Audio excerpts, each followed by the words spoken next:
had moves like that, did you? You didn't know that. King can take it down and bring it up and walk it around. Yes, he can. Yes, he can. He surely can. Yes. That's the King of Sweden right there, doing his thing, doing his thing. And what we kind of launched with is just what I consider to be a pretty basic sew-off, and other people would be like, what? That's not basic. That's like 4 or 5 ounces of genuine elk hide. 4 or 5 ounces of genuine elk hide, and you just buzz down it at the end of that cool tune and lay down some drop dead gorgeous stitching. And we already know, Scott, that through this genuine elk hide, which is chemically processed, that you didn't even use a leather needle. That's just a standard Schmetz needle laying down stitches like that.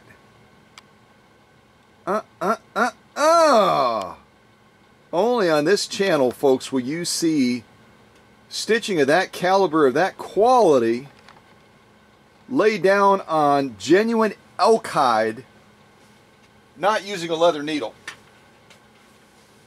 And already having used the needle that's in this machine to do a wide scope of sew-offs already. It's already happened.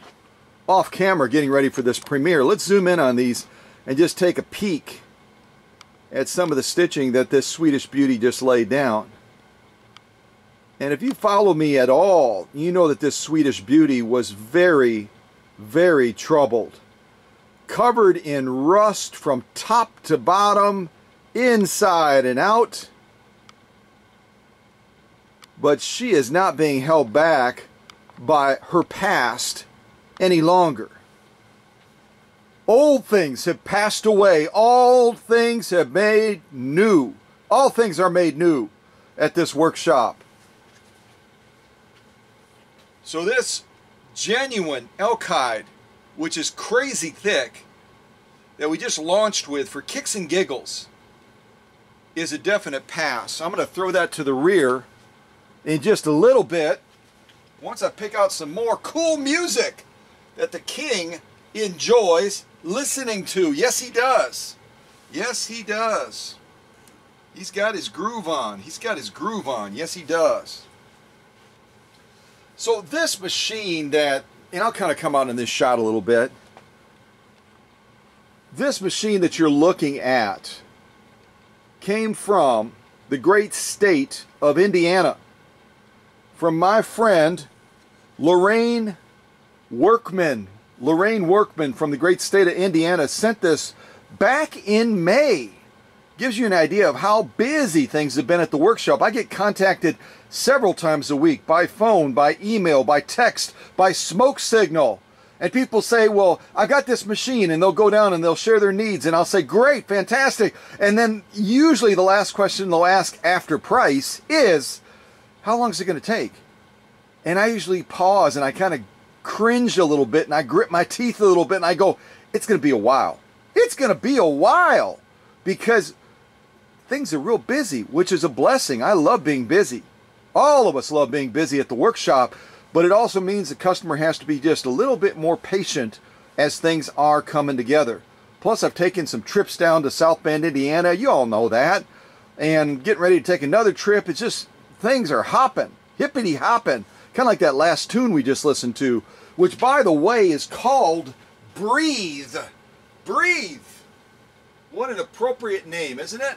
An appropriate name for a tune like that. But this model Viking 6370 came to the workshop, as you'll see in the Facebook shots, with just a lot of needs. And predominantly it was the fact that it had been stored in an area where rust had just started to eat this machine up. So as you watch it sew today, keep that in mind. Keep that in mind that this machine was locked up, it was tight, it was rust infested. I mean, it was just a mess, as you'll see. But she is just a happy, happy Swedish beauty now. And also had to do a cam stack repair on this machine as well. Had to replace belts on it. Had to do a number of adjustments on this machine to get it straight and to get it working well. And part of it is the design on this machine is a little bit unique on this 6370. It's got, instead of a simple knob that engages buttonholes, it's got a cam actuator right in this area right here on the machine that you have to pull this knob out like so in order to actuate that buttonhole feature. And with that particular function on the machine, it just creates all kinds of problems when you're trying to get this machine running at the top of its game and getting it balanced across the board, from utility type stitches all the way through decorative cam stitches as well. So those were the challenges, which are now in the past. And the present and the future is very bright for this Viking 6370 that again belongs to Lorraine Workman out of the great state of Indiana. And we're going to go ahead and launch into some more sew-offs with this machine. And I'm also going to highlight the challenge with the Colormatic family. There were just a myriad of different machines that were made that were part of that Colormatic family in the 6000 series. I mean, it's just a very complicated thing because they kept changing the cam stacks, they kept changing the cams that would go with that machine, and a lot of people end up getting the wrong cams with the wrong machine, and they're experiencing problems and they don't know why. And that was not the core issue with this machine, obviously, but it was an ancillary type issue with it, because the cam that Lorraine sent with this model 6370 was not the ideal cam to be using in the machine, and I'll show you that in a little bit. But let's go ahead first of all and jump into some more sew-offs with this machine. We're going to hammer the heavy duty first and just a diverse field of materials. Then we're going to jump into the decorative sewing that this model 6370, and I didn't even mention yet, and you may not know, and that's okay, but this machine came from the 1980s. And some people would argue, 1980s, is that really a vintage machine? Well, I guess that depends on how you look at it. 1980s is still going quite a ways back, 30 some years, right? And also going back a little bit, I forgot to start the class officially. So yeah, this machine originally, when it was purchased, and Lorraine is not the original buyer of it. It was actually purchased originally out in the great state of Washington State, right around 1985. But this machine model actually goes all the way back to the early 1980s, right around 81, 82. So we'll just say it's a 1980s machine. But when this machine was bought new, if you didn't see this on Facebook, I'll kind of lean this receipt up by the bed, give you an idea of the investment that this original owner made in this machine back in the 1980s. Give you an idea of the quality and the caliber of this Swedish beauty. So there you can see Kathy Lewis is the original buyer of this. And no, I didn't try calling her phone number to see if she's still there.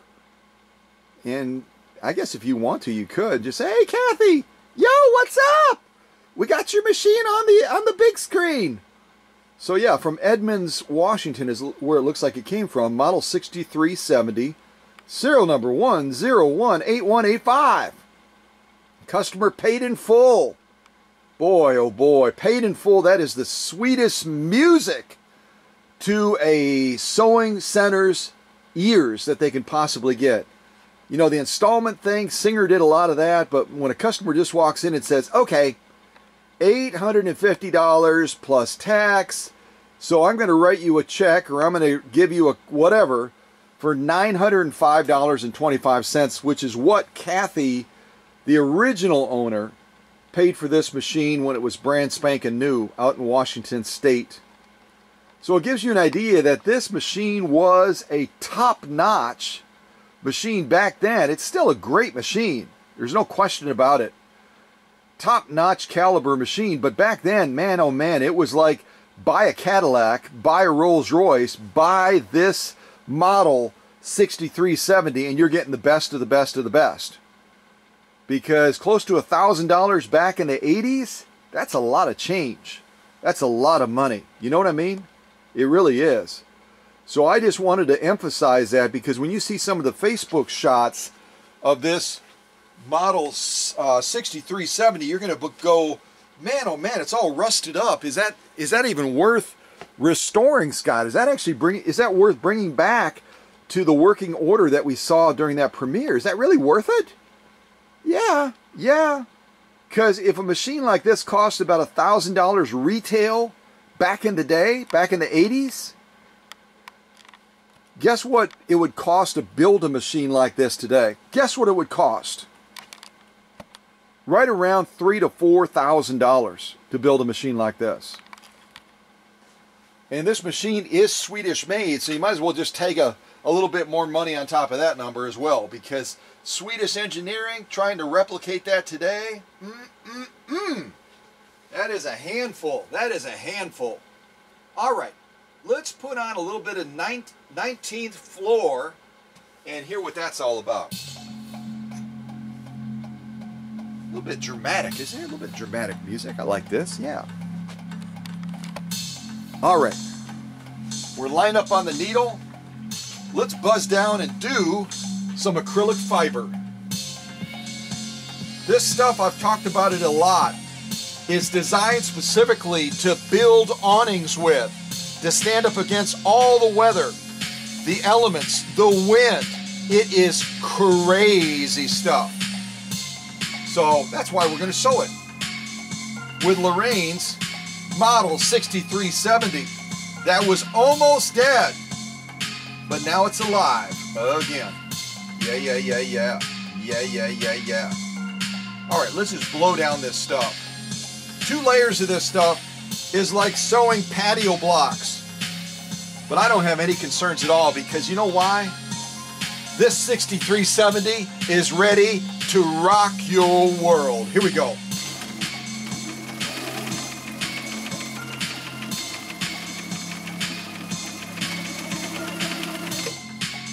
Boy, that just messes around with that needle. It's just pushing it left and right and upside down.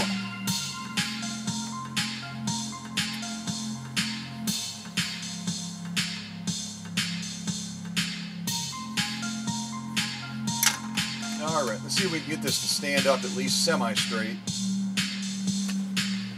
So 2 layers of acrylic fiber designed to build awnings with. And we just buzzed down these 2 layers a long run, like it was absolutely a hiccup.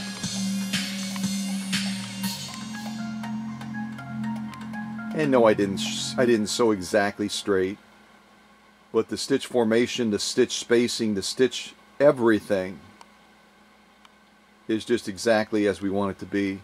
And look at the size of these stitches. Look at the size of these stitches. The beauty of this 6370 is that at its largest stitch, it's doing about 5 stitches per inch. And that's even better than some of the green machines. Even better than some of the green machines. So when you talk about stitch length range, it's off the charts with this 6370. It really is. And there's our totality of the stitching, which, considering the length, yeah, that's not even practical. I got to come out to like the nosebleed seats in order for you to see that one, because it's such a long run. I wanted to do a long run just to really demonstrate how well this machine is feeding material as well, which is, that's no small deal when you're talking about this acrylic fiber. This stuff is tricky, very, very tricky to sew, because it just messes around with the feed, it messes around with the needle, it messes around with everything. But it didn't mess around with laying down a rock solid lock stitch. A little bit hard to see on that grain, I know that, with that pattern on that acrylic fiber, but plus I don't have it angled quite well enough. Finally, on this end, you can see those stitches popping through a little bit. But the feed factor on this acrylic fiber is really the biggest challenge when it comes to this material, along with the piercing threshold. A very, very high piercing threshold. And overall, I'm very happy with that top stitch. This lock stitch could be more poppy. It could definitely be more poppy in my judgment. As a matter of fact, you know what I'm going to do? I'm going to bump up that upper tension just slightly, and we're going to roll down this thing just one more time. Let's get ourselves lined up, because I want to make those stitches just a little bit more poppy. And that's the reality when you're changing the types of material. We're doing a wide field of materials. We started with genuine elk hide. We're doing this acrylic fiber now, used to make awnings with. And the reality is, man, oh man, you just gotta try to find that sweet spot when you're doing a diverse field of stitches like that. So I'm going to line this up again. I'll turn my screen around. And we're going to try to make that lock stitch just a little bit more poppy than it was the first time around. Just a little bit more poppy. So I just bumped up our stitch upper tension from about, what was it, right around 5.5, and we're up to just about 6 right now. So we didn't make a huge leap, just a little bit of a bump up. All right, so let's give this a second try. 2 layers of acrylic fiber, and we'll see how this model 6370 does in just making that lock stitch a little bit more poppy with this second run. All right, are you ready? And you know what I'm going to do real quick is I'll mark our first run just so it's real obvious. Let's see, got a red pen I think somewhere here. Yeah. Put a red circle right there. And we'll put a red circle at the other end as well. All right, let's buzz down this again and see what we get on this second run with this super tricky, difficult, let's make an awning acrylic fiber stuff. All right, here we go.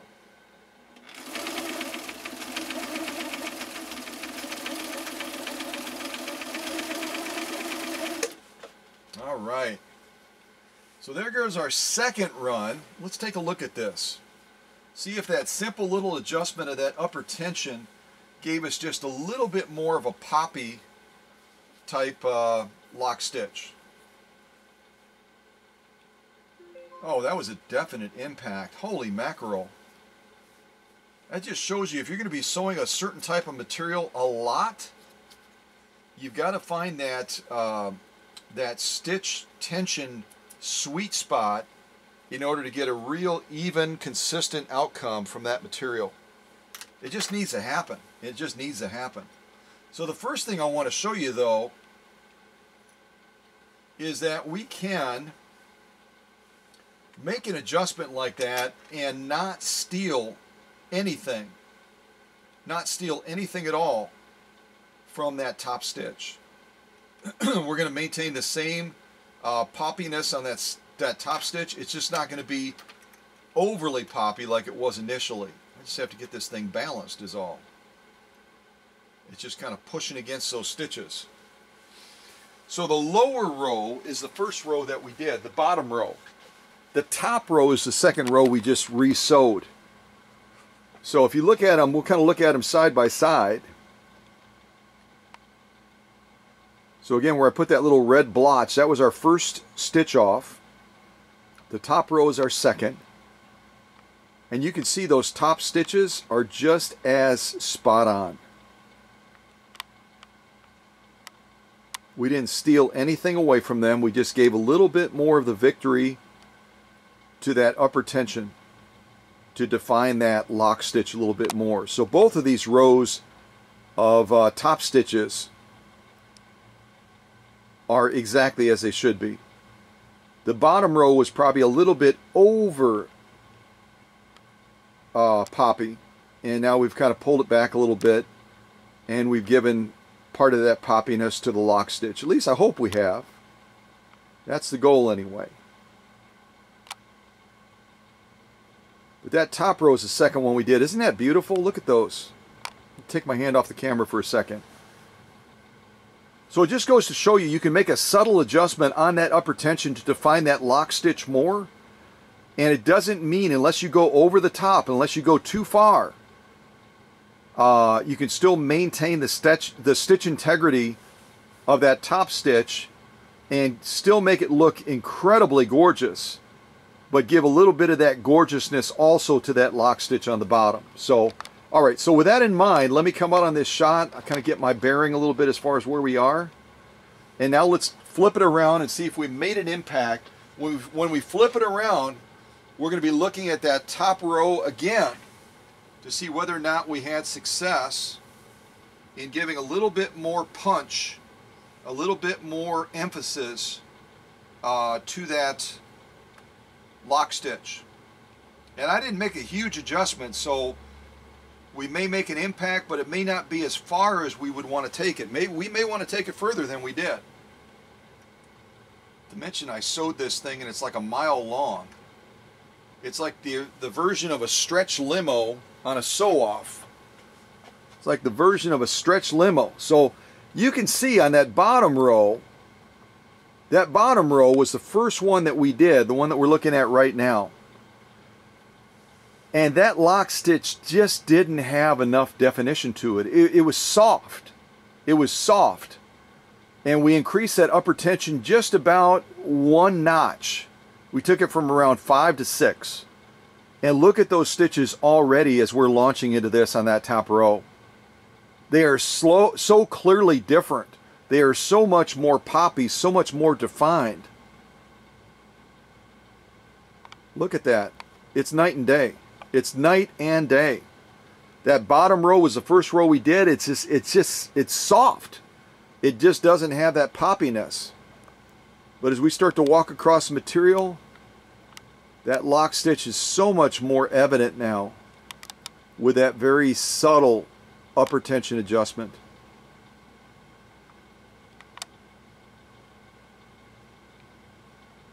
And my angle on this may not be ideal either. As a matter of fact, you know what? Hold on a second.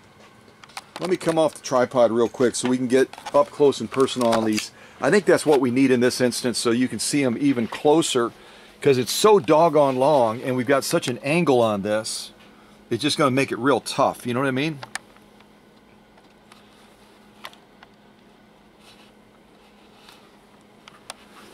All right. I might actually pick this up and see if we can't look at it on an angle as well. I think that'll help quite a bit. So once again, this is our lock stitch. All right, I'm going to try to get as close as I can without blurring the camera. So the lower row is our first row, the top row is our second row. Look at the difference with that stitch definition. This one right here in particular. Oops. See that? I got a little bit too gumptious and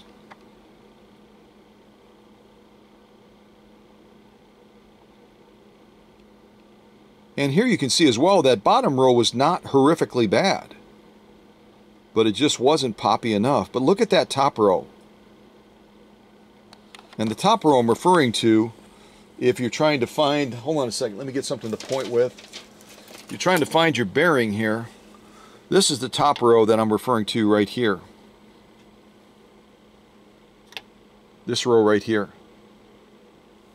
So we're going to kind of go down it again, and I want you to really look at these so you can appreciate just how poppy they are compared to that lower row, which still is not horrible.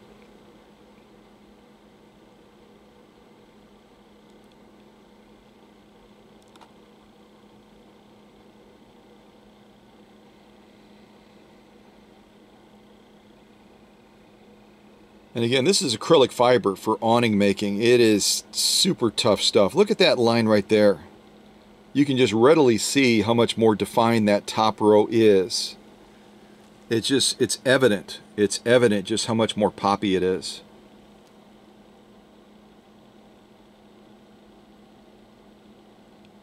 Not to mention the stitch formation, the stitch integrity is just absolutely spot on for going through a material as tricky as this. But you can see again with our little red mark there, that was our first row. Look at the bottom row, look at the top row. It is absolutely night and day. Absolutely night and day.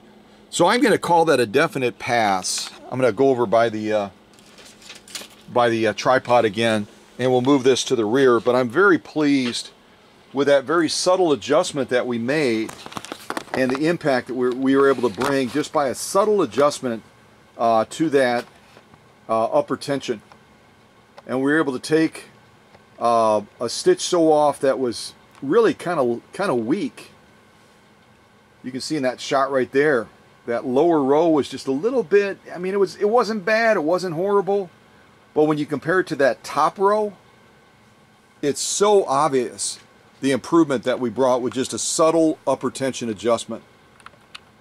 But again, the key is not going too far. It's like, you know, it's like winding a clock. You don't want to get all anxious and overwind it. You're going to break the spring. But you want to just take it in slow little increments. We took a little increment up, and that was it. That's all we needed to do in order to get this acrylic fiber just spot on. So very, very pleased with that. Very pleased with that outcome. All right, so a little bit more music, a little bit less blah, blah, blah. I'll throw this acrylic fiber to the back. I'm glad we took that additional step to really, really show how easy it is sometimes to resolve what is, you know, just a little bit of a hiccup with a stitch off. It's okay, but it's not as good as it could be, and we're able to improve it with very, very little difficulty at all. Very little difficulty. All right, so what is this next one? I'm actually going to change the genre, I think. Right now we're on kind of like a pop thing going on or something like that. I'm going to go to a genre of, we haven't done reggae for a while. I don't think we've done reggae for a while, so I'm going to do a little bit of reggae now. A little bit of reggae.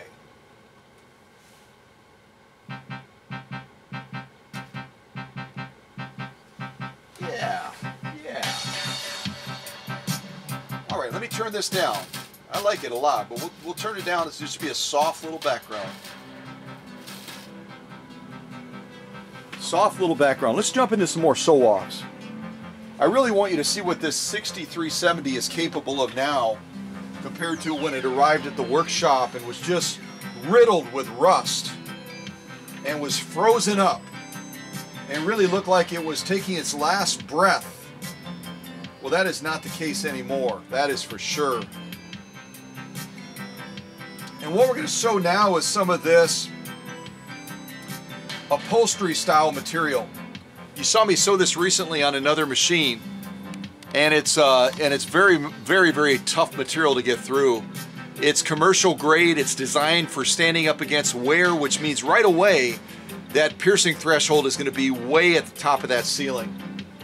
And we're not going to do just 2 layers. We could certainly do that, but this is my channel, for goodness sakes. We're going to have to push this machine just a little bit harder.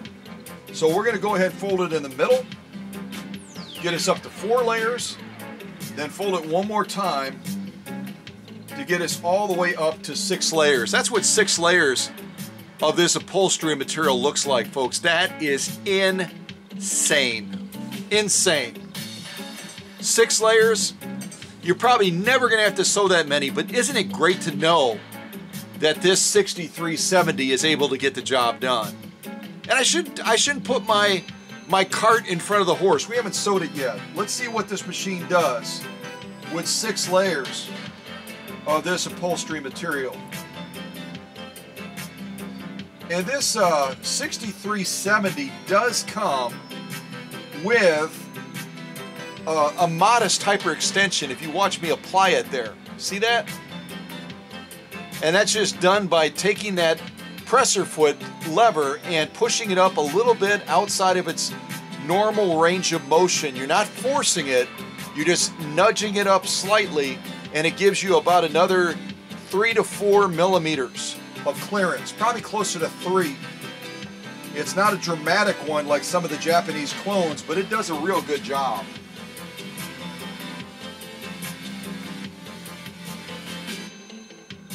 All right, Also off camera, I increased my presser foot pressure just a little bit because this is going to be some tough stuff to get through. All right, keep your fingers and toes crossed, and let's see how Lorraine 6370 does with 6 layers of commercial grade upholstery material. Here we go.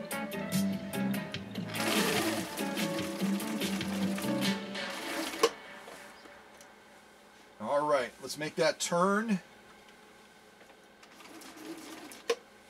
I almost should have done this with my slow gear on here. You know what? I almost should have done it with the slow gear. All right, let's head down to the finish line and then we'll take a look at these stitches. Here we go. And I am not going to close the box.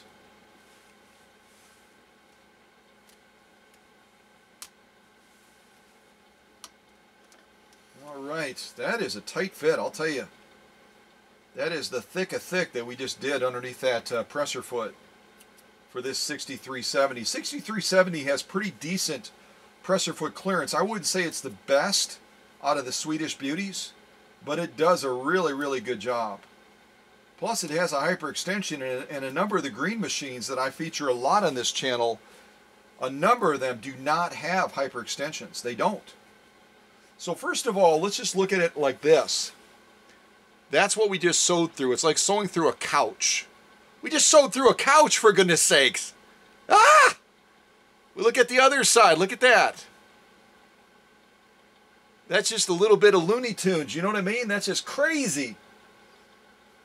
So let's first of all look at that top stitch and see how this 6370 did with what is a difficult, very difficult task. Not to mention this time we don't have a stretch limo type stitch off where it takes us a half an hour to go from one end to the other.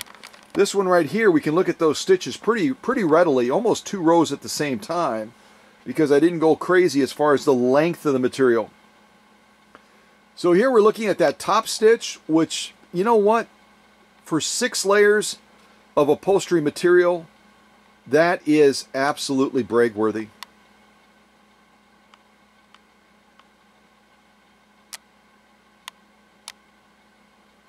Even my little goofy turn right there, look at that. And if we were to come off the tripod and get closer, we'd be able to see those even better. But I think we can see them with good enough clarity from here. Those are beautiful, beautiful stitches, aren't they? Absolutely drop-dead gorgeous stitches. And if we look at the totality of the stitching, as I love to say, that just presents extremely well. I'll get my hand off the camera so I stop jiggling, wiggling it and all that. And you can look at those stitches while I'm getting ready to walk over to the machine and actually flip it around so we can look at the lock stitch. But that is absolutely spot on. That's exactly what we want to be seeing. So I'm going to turn it around now so we can look at that lock stitch, which again, the lock stitch is always going to be more of a challenge. It's always going to be more of a challenge because that machine is having to work with that needle against gravity as it's trying to pull that thread back up through 6 layers of commercial grade upholstery material like this. That is a very, very difficult task. Look at those, even as a starting point, look at that turning point on this side with those lock stitches, the vertical ones I'm talking about. It just doesn't get any better than that, folks. It just doesn't get any better. Especially when you're talking about commercial grade upholstery material. And we're talking about 6 layers? Jiminy crickets! That is like off the charts. And then we look at the definition of those stitches going all the way across.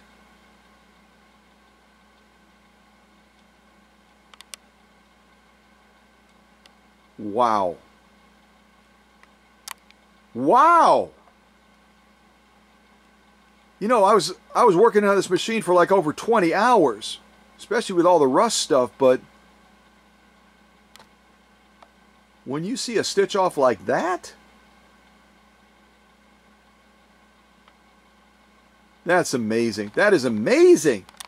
And again, if we turn it to the side as I'm getting ready to move this out of the way and throw it to the rear as an absolute victory, look at again the thickness of that stuff.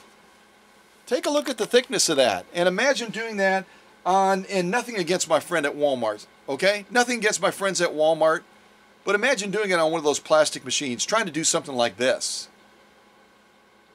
Good luck, buddy. Good luck, buddy. You don't have to listen real closely to hear those plastic gears and everything cracking and the screams of that machine as you're trying to put it through something like this. It's not going to happen, folks. It's not going to happen. Look at that again. I don't know if I'm going to make it go out of focus. I might. 6 layers of commercial grade upholstery material. And this model 6370 that arrived at the workshop frozen with rust, breathing its last breaths, literally on its deathbed. And now it's knocking out of the park stuff like this and laying down stitches that are just absolutely off the charts. Absolutely off the charts. That is the miracle of what this workshop can do. I am loving this. I am loving this. Just fabulous. Fabulous. All right, let's go.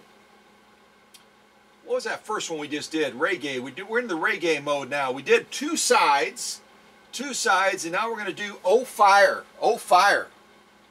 Like Don't Cry Fire in the theater sort of a thing. It's like, oh fire. Here we go. Let's do some denim now. That's what I wanted to do next, is do some denim. Heavy grade denim.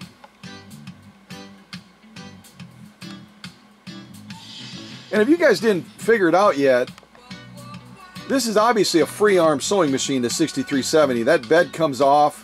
It's actually fairly easy to take on and off. It's not a metal bed like the green machines. It's a plastic one, but it's built real solid. It's real thick plastic. I mean, you're not going to have any problems with that unless you run over it with a car, like that person that I remember when I went to rescue that machine in Minnesota, and they'd run it over with a car. And you know what, since we're looking this direction, we're going to be looking at these a little bit more later. Yeah, let's leave it till later, because we're going to be doing some decorative sewing, and I'll be messing around with those knobs, and I can explain what those knobs are then. So let's go back down to the needle, and we'll go after some heavy grade denim right now. Let's go after some heavy grade denim, because denim is a real popular material people love to sew. And I don't know if Lorraine Workman is going to be sewing a lot of denim down there in the great state of Indiana, but at least she'll know that the machine is able to get the job done. You know what I mean? Especially after being almost dead, and now it's just rocking and rolling to reggae. Rocking and rolling to reggae, baby. So we're starting with 2 layers of this heavy grade denim. You can kind of see that right there. That would be enough for some people. It's not enough here. So I'm going to go ahead and fold it in the middle, get us up to 4 layers, and then fold it one more time and get us all the way up to 6 layers of heavy grade denim. I know. I know. I know. Yaman. Yaman. It's crazy. Yaman. Yaman. Okay, let's get it done. Some of you could probably do a lot better reggae style voice, calypso type voice than I could any day of the week. Easily. Alright, so pressure foot is down. Let's see if we can lay down some stitches on these 6 layers of heavy grade denim. Ooh, that ended so abruptly. And all of you that hate music while I'm sewing are probably going, yeah! We pulled the plug on you, buddy! Ha ha! Aha! Almost gave myself the hiccups. That would be horrible, wouldn't it? Okay, slow your breathing down. Slow your breathing down. Alright, here we go. Alright, 6 layers of heavy grade denim. Here we go. Nice and slow, nice and slow. Just work it through the material. I don't want to have to go pedal to the metal. Don't want to have to do the pedal to the metal thing. Can I squeak one more stitch out of there? Yeah, maybe I can. Yeah, we got it, we got it. All right, down to the finish. Down to the finish. Here we go.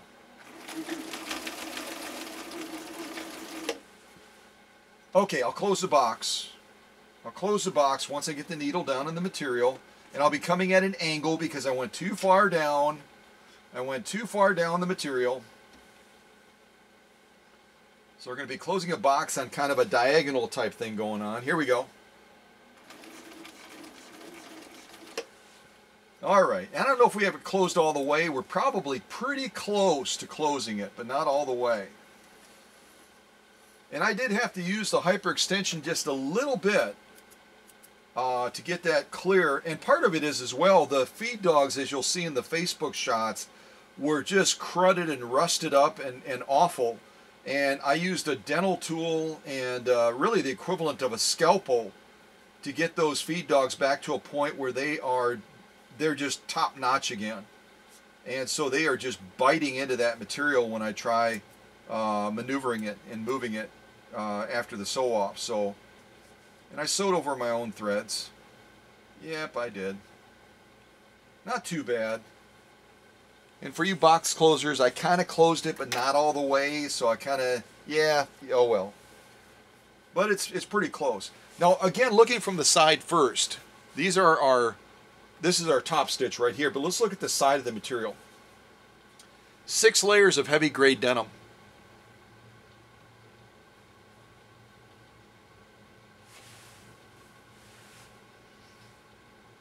Yeah, I know.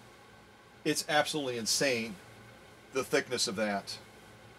Again, you're probably not as a rule going to have to sew 6 layers of heavy grade denim, but isn't it great to know that this machine is able? And if we had even better presser foot clearance, we could easily do 8 to 10 layers of denim with this model 6370. But the thing you run into is not sometimes that a machine is not able to do it. It's that you don't have enough presser foot clearance, and that's where a quick release and other, I'll call them hacks. Little hacks like that will sometimes help, or you can temporarily drop the feed dogs, and then you're able to dance around and get more material underneath there. But in this instance, we just went with the normal clearance, and then we just applied a little bit of that hyperextension, and then we were able to get this into place. And look at the quality of those stitches right there. Even where I did my little weird turn. The spacing, the formation, the integrity of the stitch. And I love the way denim really, really shows you that. You know what I mean? Other materials, they really make you work for it to try to see what the caliber of that stitch is. On denim, it just goes, hey, here you go. Denim is just more generous. It's more generous of a material than some other materials that really try to hold it back. You know what I mean? So that is just that is just an absolutely spot on top stitch. That bobbin case is just working it. It's doing a brilliant job. We come out and look at the totality of the stitching. I'll get my hand off the camera. Come out a little bit more because we're kind of cutting that end off. The totality of the stitching shows you right away the stitch alignment, the stitch formation, the integrity of the stitch, the glory of the stitch that this 6370 just laid down is exactly what we want to be seeing from this Viking. And I'm saying Viking intentionally because this is not a Husqvarna. This is a Viking model 6370. And if you're curious about the distinction in that, okay, they started out Husqvarna, and then what about blah, blah, blah? Send that message to us, and my good friend Hans from Norway loves answering questions about Swedish beauties. Hans will jump all over that if you want to send the question about, hey, when did they started Husqvarna? When did Viking, blah, blah, blah? When did these things all come into, what were the phases? So, well, let's not get into the history of things right now too deep. Let's focus on this simple sew off of these 6 layers of heavy grade denim. So now we're looking at the lock stitch. And I've said it a million times, the lock stitch right away. If you can get a lock stitch that is spot on, you've won the battle. You can go home. You got the trophy. Because that lock stitch is going to be so much more difficult with that gravity factor of that thread having to get pulled back up through all those layers of heavy grade denim. 6 layers of heavy grade denim, folks. And look at those stitches on the far left there. Spacing, formation, even going vertically as I was making that turn are just exactly as they should be. Exactly as they should be. We'll go across that bottom row first.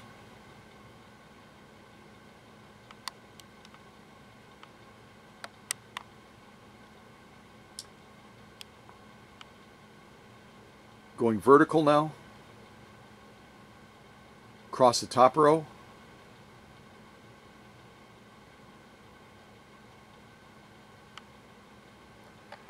Totality of the stitching. Here's what I'll say to you is, even if the 6370 had not come to the workshop with as many needs and as many troubles as it had, and it had come and all it needed was a basic tune-up. That was it. That certainly was not the case, but let's just say all it needed was a basic tune-up. To lay down stitches like this, I'll lock stitch through 6 layers of heavy grade denim after all the sewing already that we've done on this needle, both on camera and off camera. Wow. Wow! Seriously. It's just absolutely fabulous. It's an absolute pass. And I keep talking about the things I did off camera. Let me come out on this shot a little bit as we continue to look at this denim for a moment. And I'll show you all the sewing I've already done on this Schmetz needle. Again, it's a non-leather needle that we've already done all of these other sew-offs on. Here I was testing cam functions after I repaired the cam stack. Are you able to see that? It's real dark. When I'm looking at the camera in the shot, I'll kind of set it like that. As I'm looking at the camera in the shot, it's super dark. Maybe it's just the angle of the lights kind of hitting my eyes and stuff. So I did all of these to test cam functions. That's a lot of sewing right there, folks. You could count the rows. 1, 2, 3, 4, 5, 6, 7, 8, 9, 10 rows of decorative stitching on the same needle. And then I wanted to test the cam functions as well using leather. This is protected full grain leather. So I did all of these decorative stitches as well, just to see how the machine would perform sewing decorative stitches with all of that needle swing. And the intricacy of that needle bar having to pivot so rapidly to execute these stitches, going through leather. Again, about 3 ounces of protected full grain leather, and look at the caliber of those stitches as well. This is as the machine was being fine-tuned. That's a lot of sewing, folks. That's a lot of sewing on the needle, and now we've already gone through all these additional sew-offs. We've done the acrylic fiber, we've done the genuine elk hide, we've done the upholstery material, 6 layers of that stuff. Now we've done 6 layers of heavy grade denim, all on that same needle. Any questions as to why I love Schmetz needles? Originally German engineered is where their roots are. Schmetz needles come from Deutschland, from Germany. Just fabulous, fabulous needles. And that's not to say there aren't other great needles out there, but this is my pick. If anyone ever says to me, what is your pick as far as needles? I don't even blink. I just say Schmetz. Schmetz is my go-to needle. Now, yeah, we put that one Schmetz needle to the test. You remember that one we did? Wasn't it a chrome needle or something like that? And it kind of fell on its face a little bit. I'm kind of reaching across here so I can see if I can find it. Where is it? Yeah. This one right here. This is the one that we put to the test. You know, in part because it says that it runs cooler, it stays sharper, it does, you know, it leaps tall buildings, it stops locomotives, all that kind of blah, blah, blah. But if you remember, and I know many of you are very faithful followers, and we kind of put this to the test during one of the premieres, and it didn't deliver like we expected it to, being a Schmetz needle. It just didn't. And this is the chrome professional grade. But, yeah, no thanks. So it continues to sit in my little needle box, and maybe I'll go back to it at some point and give it another chance, you know, because everything, every creature, every machine deserves a second chance. Every needle deserves a second chance. So, yeah. Okay, how about another reggae song? And we will jump into the next sew-off, which, as I'm looking over my shoulder, looks like it's going to be compressed fiber. Compressed felt is what I meant to say. Blah. Compressed felt is what we're going to do next. So this next one is called She No Dull Beat. We've played this before, and I still don't get the title. I still don't understand the title, but maybe I'm just not reggae-ish enough. All right.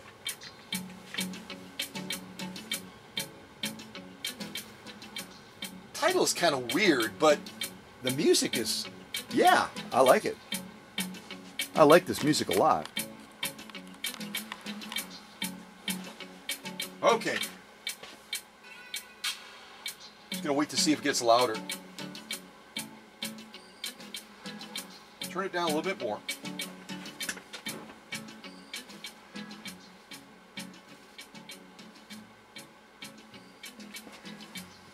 Okay, so let's do some of this compressed felt now. And we're going to do our standard 3 layers. I really think that unless I use a heavier gauge needle or a needle specifically designed for woven material like this that's super compressed, I just don't know that I want to push it beyond 3. I think 3 is a true accurate test. So I'm going to fold it in the middle and then fold it again. And this is what our 3 layers of compressed felt look like.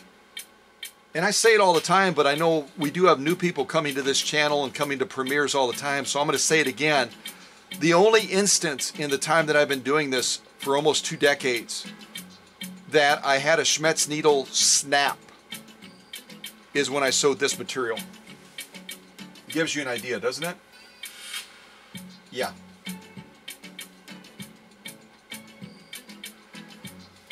All right, let's buzz down and we'll see how it handles after all the sewing this needle has already done. Let's see how it handles this compressed felt. All right, here we go.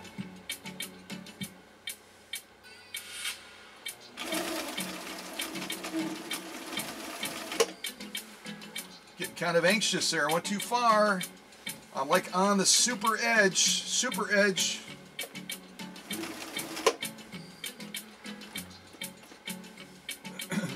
All right, down to the finish. And I'm kind of going uphill real quick. I hope I don't lose traction. Here we go. Oh, that just launched beautifully.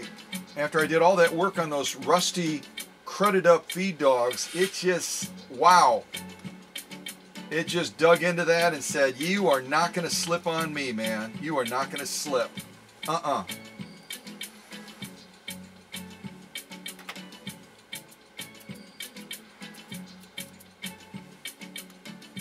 right. Let's clip these threads and take a look at this compressed felt. Again, 3 layers of this stuff that we just went through with Lorraine's model 6370 from the 1980s. And based on what you've seen this machine do, this should also say to you, okay, maybe I'm a little bit of a vintage snob, and initial reaction when I heard 1980s is it's not old enough. It's not old enough. It's not going to be quality. It's not going to get the job done. That's my answer. It has proven. I'm actually going to flip this over only because the clips are going to, well, they still may cover it a little bit. I'll do my best. But this 1980s Viking 6370 has already, if we stopped right here, it's already proven itself to all of us. And I haven't even zoomed in yet, and look at those stitches. Again, we're talking compressed felt, folks. I can even do 1 row at a time. I was going to try to do 2. I will do 2. And then I'll zoom in closer if we need to.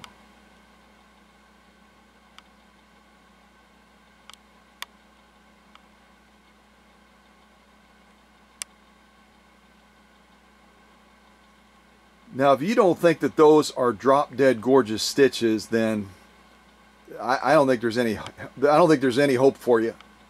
I really don't. Or at least you need to go see a licensed optometrist. Let's zoom in and look at that even closer now. That top row, the spacing, the formation.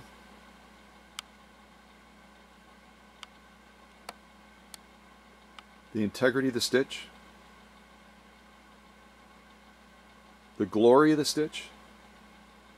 Right there where I kind of picked up the presser foot, we got a little stubby one, but that's a result of me maneuvering that presser foot in that and getting ready to make that turn. That's not a product of the machine. Look at those.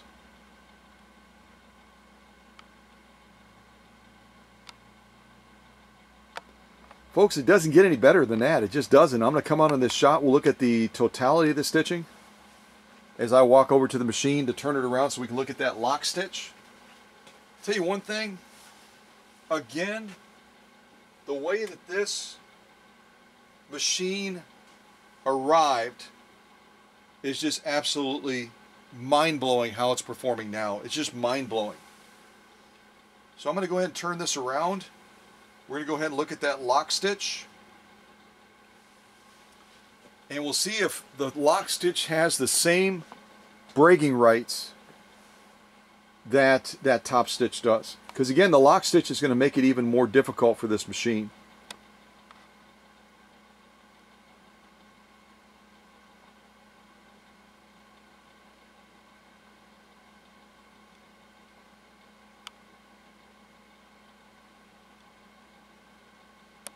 Absolutely spot on. Absolutely spot on. These again are the lock stitches through 3 layers of this compressed felt.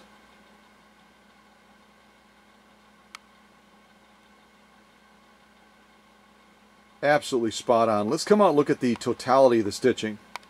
Again, this is our lock stitch for these 3 layers of compressed felt.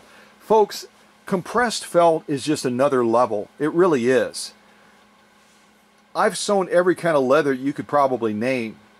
I've sewn gun holster leather. I've sewn protected full grain leather. I've sewn Italian leather, cowhide leather. Every leather that there is, I've tried to get a hold of it and sew it at one time or another. And leather does not make me as nervous as when I put this compressed felt underneath the presser foot and I get ready to sew it, because it's the only material, to my recollection at least, it's the only material that I've ever had during a live premiere snap a needle. Snap a Schmetz needle. And we're not talking like a light gauge Schmetz needle. We're talking at least 90 size, which I think equates to a size 14 if I'm not mistaken. So a 90-14, it's not easy to break a needle like that, but this stuff did it. So it just tells you right away how incredibly tough this stuff is to get through, and yet this 6370 has done it with absolute ease after sewing all the other stuff that I've already shown you that we've sewn. So it gives you an idea, even though this 6370 only has a 1 amp motor, it doesn't have a 1.5 like a number of the green machines. That 1 amp motor has been optimized to a point now where it is just rocking and rolling every single stitch off. And because this particular machine, as you'll see in some of the Facebook shots, from the motor to the bobbin winding assembly, has a cogged belt that interfaces with cogged teeth on a pulley, it's got a positive traction launch that even some of the green machines can't match. Because again, they come with a standard V-style belt that as it becomes more glazed, if it's not adjusted properly, it'll have a tendency to slip when you launch, particularly if you don't have that take-up arm at the highest position.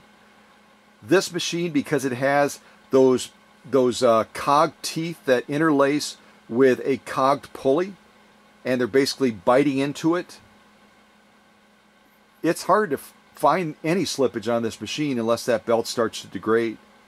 So really a lot of positive things as well about this 6370 from the 1980s.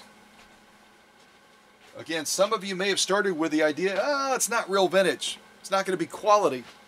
You're starting to see the forest for the trees now, aren't you? So these 3 layers of compressed felt are an absolute slam dunk. Again, we're going to look at that side. We'll flip it around and look at this side again. We've already looked at both sides, but I just want to show it to you again because we have a little bit of a lapse as I was sharing my passion. Yeah, I don't even have to zoom in. Look at those. That again, I think is going to be our top stitch if I didn't lose track. Here's our lock stitch again. I mean, that is about as good as it gets. Seriously. That's about as good as it gets. And I don't even have that angled as well as I could. There's a real good angle on it right there. So these 3 layers of compressed felt are an absolute pass. I'm going to go ahead and move those to the back. And so far on camera, this is the sew-off sandwich that we've done up to this point. Just kind of get it balanced there. And I'm talking about only during the live premiere. That's the sew-off sandwich that we've done so far. Some people would just stop there. You know what I mean? They would. They would stop right there. I mean, you've done the compressed felt, you've done the heavy grade denim, you've done the upholstery, commercial grade upholstery material, you've done the genuine elk hide, you've done the acrylic fiber. A lot of folks would just say, that's enough. Holy mackerel, that's enough. Plus you did all the other ones off camera that you already showed. We're not done yet. We're going to go a little bit further. Go a little bit further, just so that Lorraine can absolutely see the transformation of this model 6370 from the 1980s. Don't you love that throat plate too, with those markings on there for seam allowances and that? It's fabulous, fabulous. A lot of thoughtful design went into this 6370. A lot of thoughtful design. And I think when we do this next sew-off, which is going to be this ribbon material that I just introduced you to recently. Only introduced it to you recently. I think we're going to sew that with the slow gear. I think we will. So this next one is called Revenge Body Heat. Oh, I'm sorry. Revenge Body Beat. Revenge Body Beat, not Body Heat. Revenge Body Beat.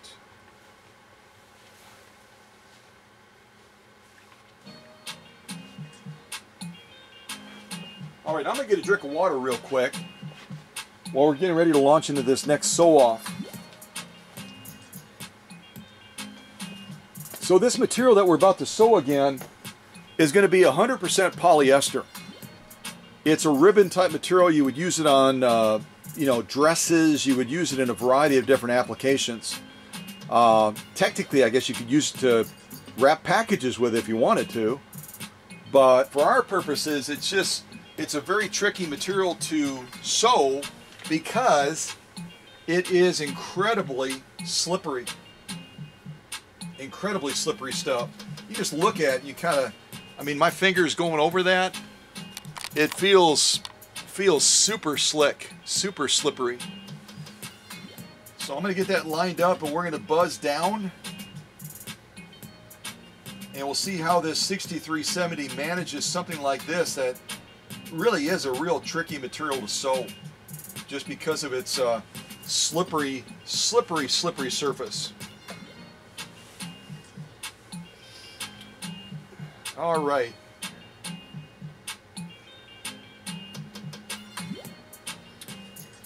Okay, here we go. 2 layers of ribbon material, which again is going to be a polyester type material, 100%. All right, here we go.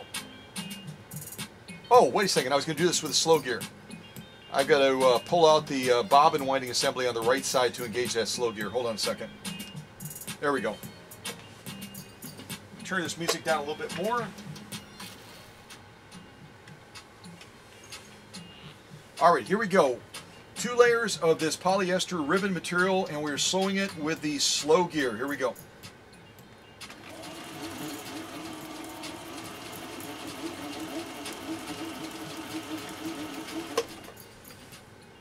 I got distracted. I went too far. Ugh. So we're going to do a V instead of a square off here. I'm going to lift this up. The needle is not down, so we're going to see a weird gap thing going on over there. And I'm going to lower the presser foot back down, and we're just going to come back down kind of on an angle. It's going to look really weird on that end, but that's okay. That's okay. All right, here we go.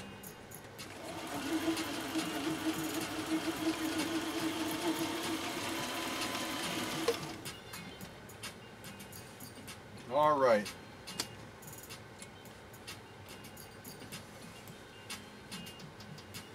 The slow gear is such a nice feature on the Swedish Beauties, isn't it?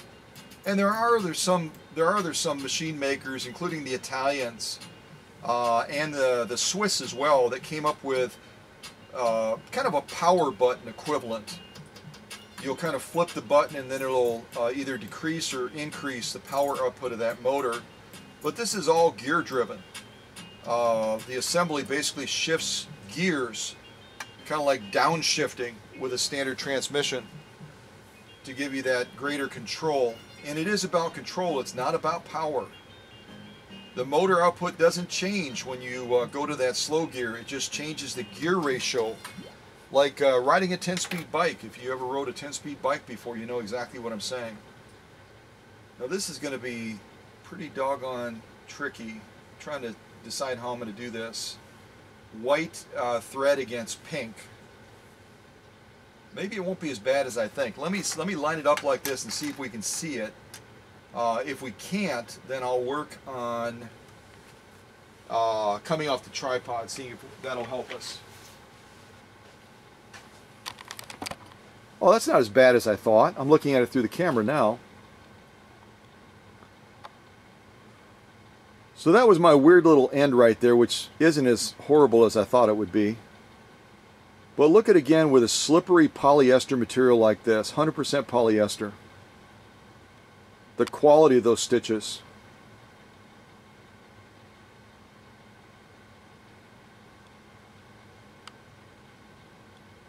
They absolutely speak for themselves, don't they? Absolutely spot on. The spacing, the formation, the integrity of the stitch. On a material this slippery, it's just crazy. I'm very impressed. I'm going to look at both rows now at the same time.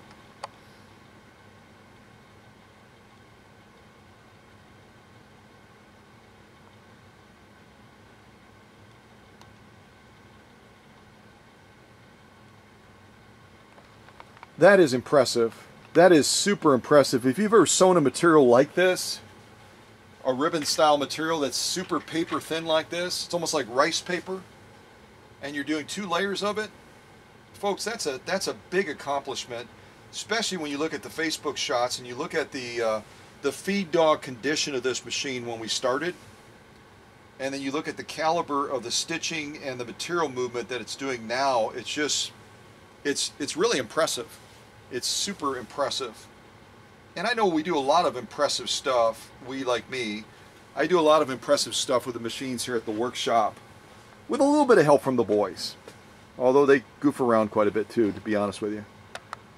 But when it comes to laying down stitches like this on material as tricky as this is our lock stitch now.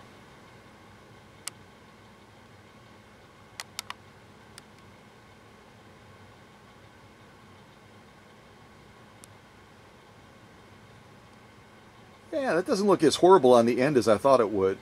With the little goofy thing I did, kind of lifting the presser foot, the needle wasn't down, blah, blah, blah.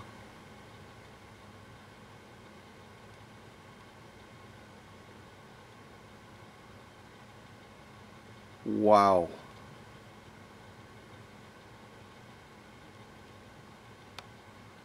That again is our lock stitch. Come out on this shot just a little bit, and we'll look at both rows just like we did on the top stitch.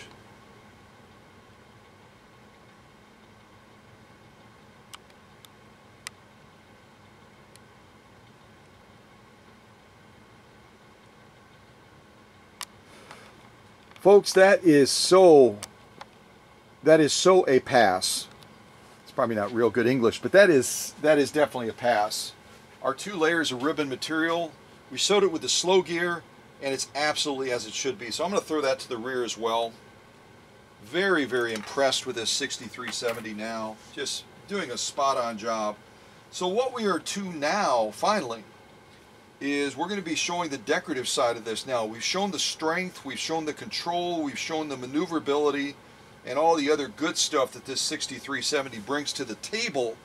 Now we're going to be focusing on the cam output capabilities of this machine. And that gives me an opportunity to talk about the cams. Let me move this material to the side just for a second so we can talk about cams for just a second here. I'm going to come out on this shot so we can look at the whole machine.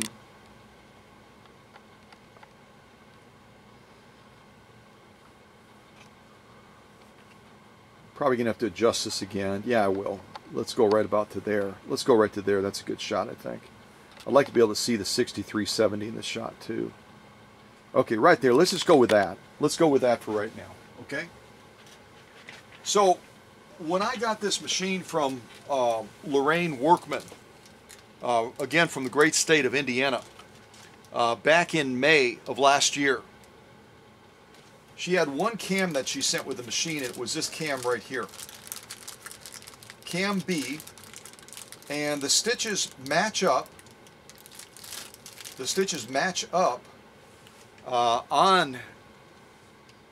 in relation to what's on the screen here, over here. And that's really how I've been asked before, you know, when it comes to these colormatics, how do you know if you have the right cam? Well, this alone is not the only indicator. And this alone, by meaning that the stitches on this cam match up with what would be in section B. And actually I can zoom over there and we can look at them and I'll show you they do match up. They do match up, but the stack design on it is just slightly different. So if we zoom in on B, right there in the middle, we zoom in on B, and we take a look at this cam that Lorraine sent with it, we can see, well, you can almost see, you can see it's going to match up. Our first stitch on cam B is going to be this crisscross one here. It's not a direct match, it's real close. If you compare this to that, it's real close. It's not spot on, but it's real close. And we look at the yellow one, that's going to be pretty much a match between here and here. We look at the red one. This is a little bit broader if you look at the image real carefully. These peaks are going to be a little bit broader on their base than the one is here. This one is going to look almost like a V style if you look at it real close. And if you look at the red one, it's going to be a little bit different. And then the green one is pretty much spot on. It's kind of a snaky type thing. But it's not just the top, because this is like a sticker they put on there.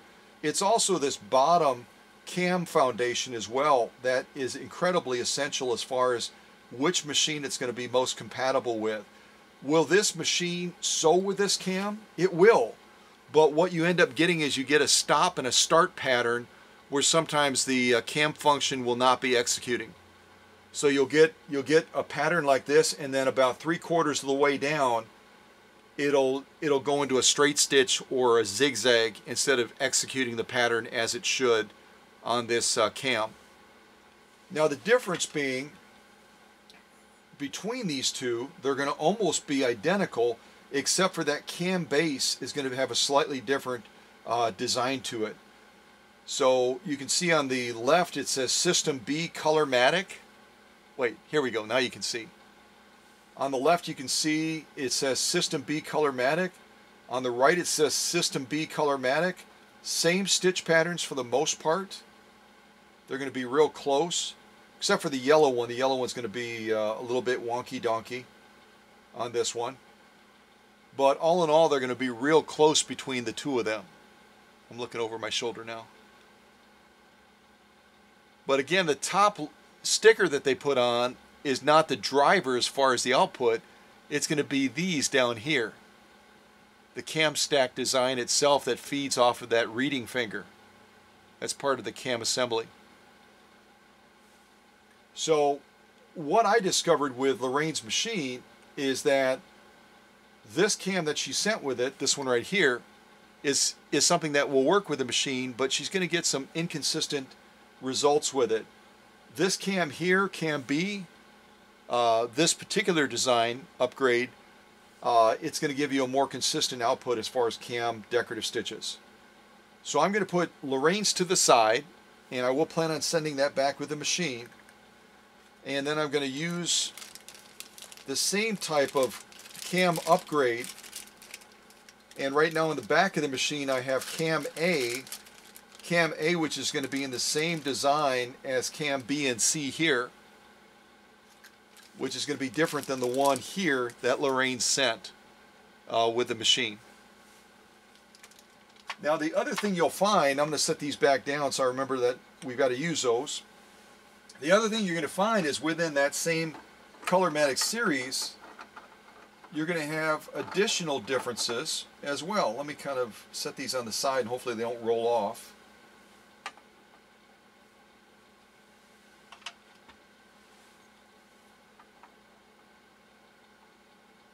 Now some of these are going to be labeled just System B Colormatic, and then the one on the far right you'll see, which is a later cam design, but again it was something that was designed for the Colormatic series, is going to have the word Husqvarna on it, which tells you right away that it's going to be a design upgrade. So if you look at all of these are all Colormatic cams. But if you look at, let's just start with A. We'll start at the very beginning, like they say in the Sound of Music. We look at this Husqvarna Sweden cam for Colormatic. Look at the stitch patterns on there. We got a little flower thing in the blue series. We got a little like blind hem. We've got a little mountain thing in the red. Little catacomb switch over thing on the yellow. Now look at the cam A settings for Lorraine's machine if we go straight up. Nothing even close. There's that cam A. And there's that cam A. Just totally different. We go to the next cam A. This one right here, there's going to be some similarities but some differences as well. So if we look at that cam A, we go straight up to here. So here we've got blue, yellow, orange, and purple. Purple is going to be pretty close. Blue is going to be pretty close, I think. Yeah, it's got like that little crossover. Wait, I'm on the wrong one. Sorry about that. Orange. It's going to be similar. But look at the yellow. Look at the yellow on this cam A. Again, System A Colormatic.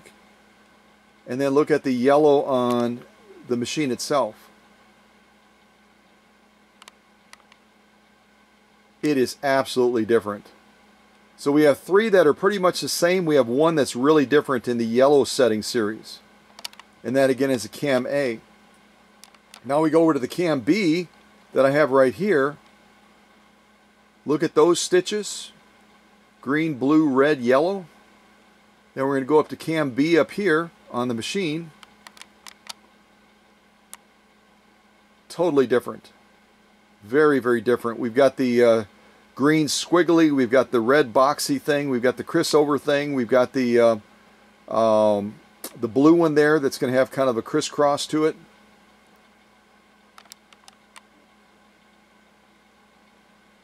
Very different patterns.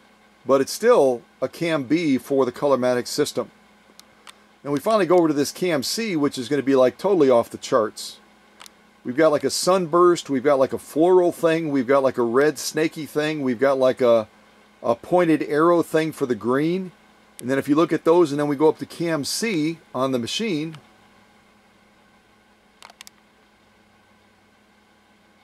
absolutely different. Totally different.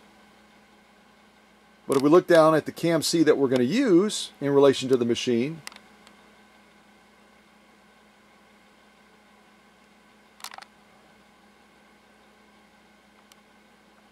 now we're at least in the ballpark, you know what I mean?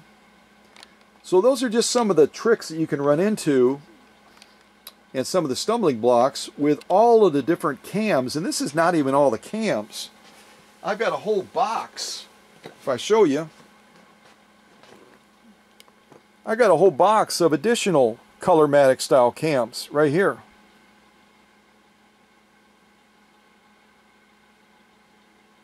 And these are going to be different than all the ones that I've already shown you. So if you end up buying a Colormatic machine and they say the cams are included, first thing you do is you check the picture on the sticker in relation to what's on the machine, and that will be about 80% of it. But kind of like with Lorraine's, the one that she sent, which was a cam B, and all of the patterns pretty much matched up. but the cam stack design is slightly different, so it ends up throwing some little anomalies into the machine. So the Colormatic series can be a little bit of a tricky one to manage, just because the cams are not only going to have different patterns on them potentially, but also the stack itself that reading finger is going to read. This stack right here I'm referring to, they're going to have slight variations to them because they were engineered at different times, and who knows, maybe the factory was retooled or whatever, but the result is they end up not lining up with that machine as that finger is trying to read that cam footprint. So I'm going to move my 4 off to the side, put them back in that box with all the other cams I have. Those are all ones that I have in my personal collection, because I have a number of different Colormatic machines in my personal collection. And now we're going to focus on the cam output. But before I get too settled down at the needle, I should probably, for those of you that are real new to the channel, we'll kind of come out to a shot right about here. And again, the first cam that I have in the back right now is going to be representative of these right here, and it's going to be a cam A. So these are the stitches that we're going to be trying to generate right here as we make the different setting changes. The blue stitch you can see there, the yellow one, the orange one, the purple one. And I can actually look in the book and see if they have actual names for these. I'm sure they do. I'm absolutely sure that they do. Of course, I very seldom refer to stitches by their real name. I kind of make my own names up. Let's see if we have a quick summary. I don't know if we do or not.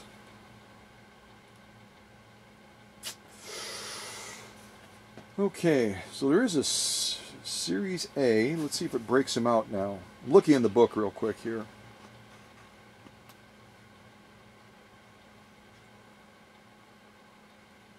Yeah, even the book doesn't, I mean, it shows them. I'll show you in the book. It shows them right here. Where am I? Let me come out of this shot. It shows them right here inside of the book, but you'd think that they'd put like right underneath, okay, this is what this stitch is technically called on cam A. And you can see even these cams in the book seem to match up with what Lorraine sent. But again, they might have a slightly different stack on the bottom than the one that she sent. But they show all the stitches here for cams A, B, and C. They just don't show the actual stitch names. Oh, finally, here we go. Here we go. Okay. Found it. Found it. Okay. Let's go back on cam A. And I will actually read the official names to you. This is like an unprecedented thing. Okay, so the blue one on the far left is called an overlock elastic knit switch. Stitch. Blah. It's a switch stitch. No. The blue one is called an overlock elastic knit stitch. That is a tongue twister. Okay. The yellow one is called an elastic straight stitch. The orange one, and don't expect me to remember these, because I'm not going to expect you to remember them. The orange one, oh come on guys, you were doing so well. Give us the title. They're not giving us the title of the orange one. Well, let's just call the orange one as kind of a modified blind hem. Of course, the purple one's kind of a modified blind hem as well. Just checking the book to see if it tells us. Nope. Ugh. All right, on to B. Let's go to B next.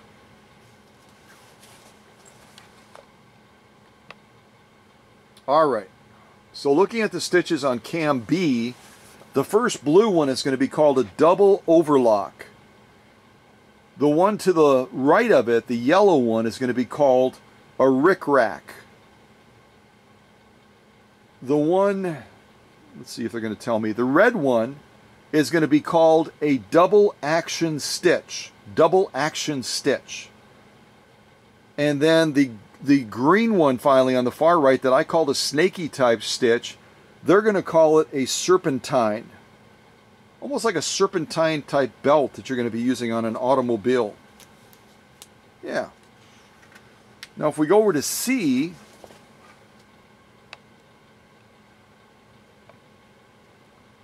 and look at the C stitches, the blue one is going to be called a shirring stitch. S-H-I-R-R-I-N-G.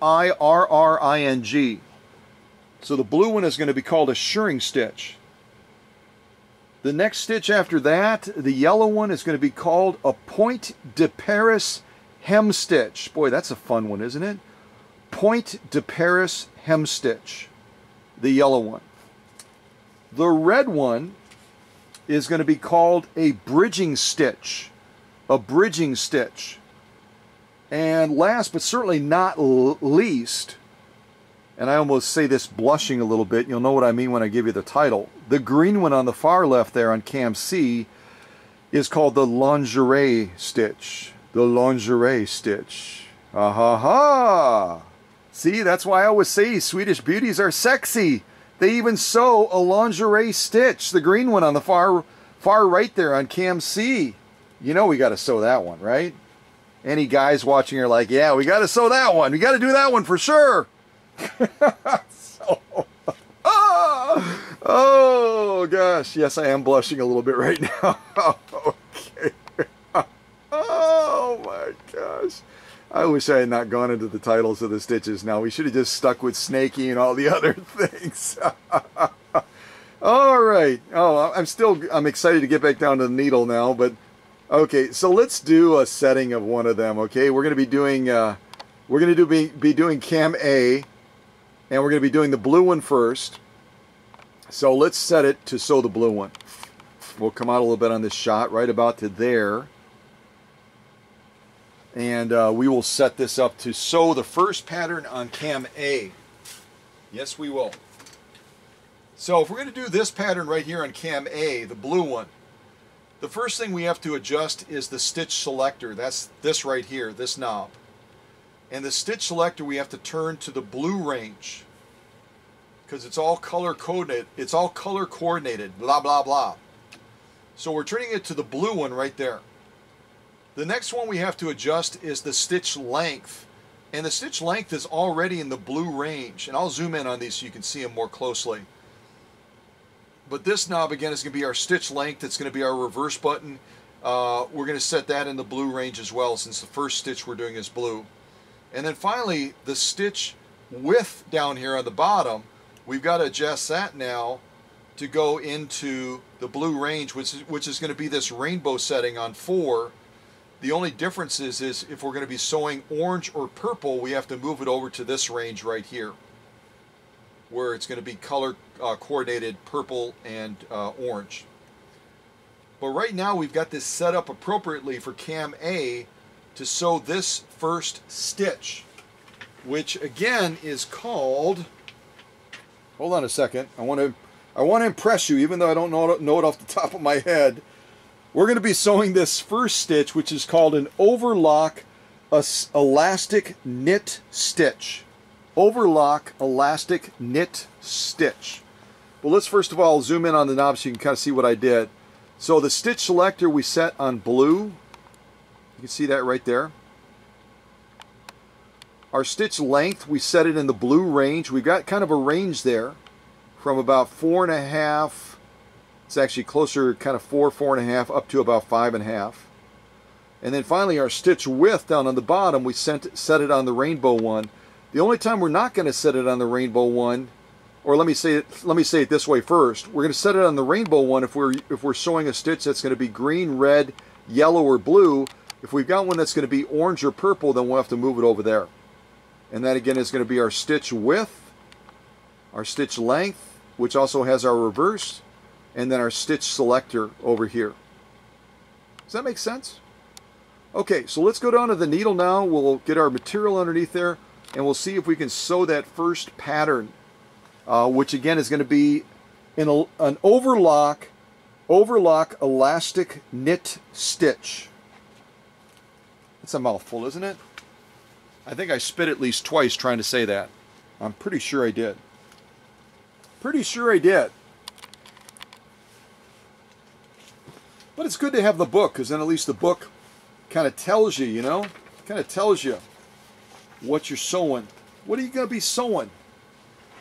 All right, so let's get some material underneath there, and we will try sewing this overlock elastic knit stitch. Overlock elastic knit stitch. I seriously feel like I'm doing a tongue twister. I really do. Okay. So what I'm going to do real quick is I'm going to back off my upper tension just slightly. Our presser foot pressure will stay the same, and let's give this a go. So this first one we're sewing again is called an overlock elastic knit stitch. Overlock elastic knit stitch. Here we go.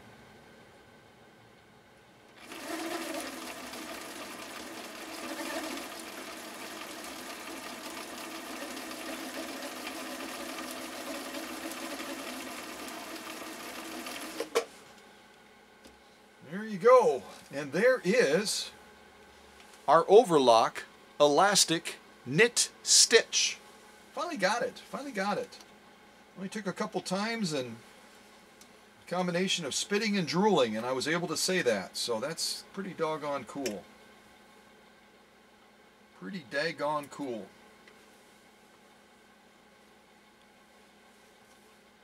Yeah, I adjusted our upper tension back a little bit, but I'm actually going to adjust it back a little bit to tighten up that lock stitch a little bit. Now I'm going to show these. I'm going to show all these to you after we've sewn the entire cam A, okay?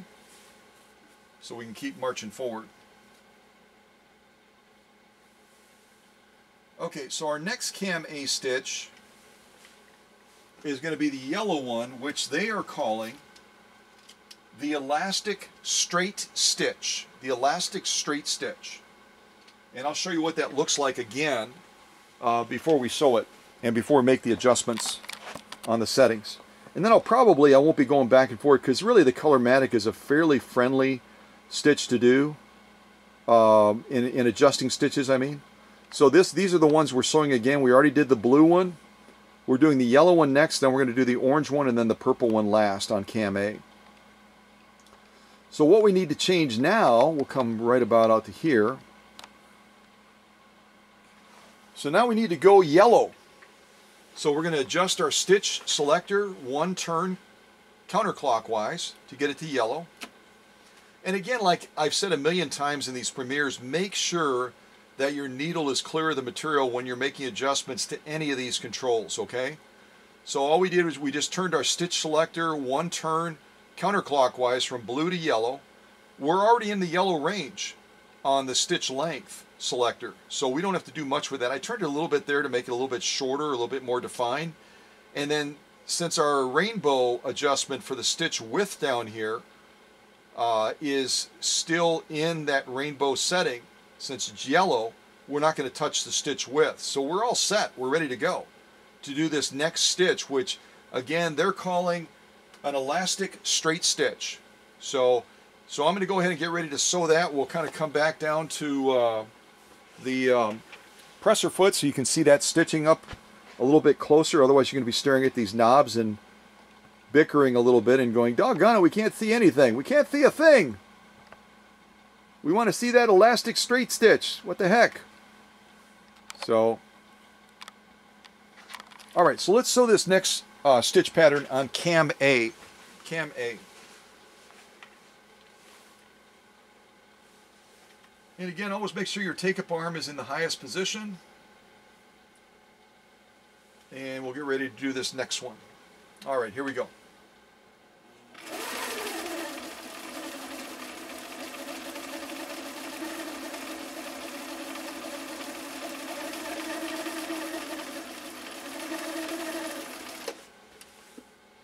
Just makes it so easy.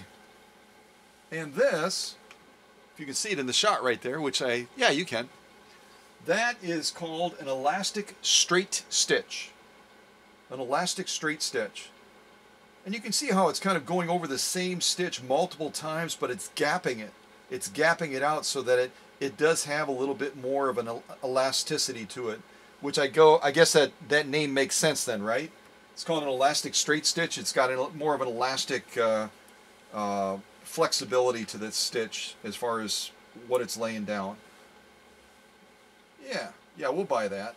We'll buy that. Sign us up. Sign us up. So that again is going to be our yellow stitch on cam A. Now we're going to be doing,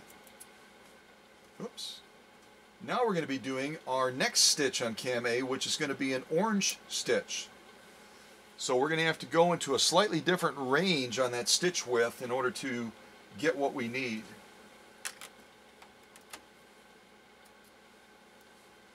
Get what we need.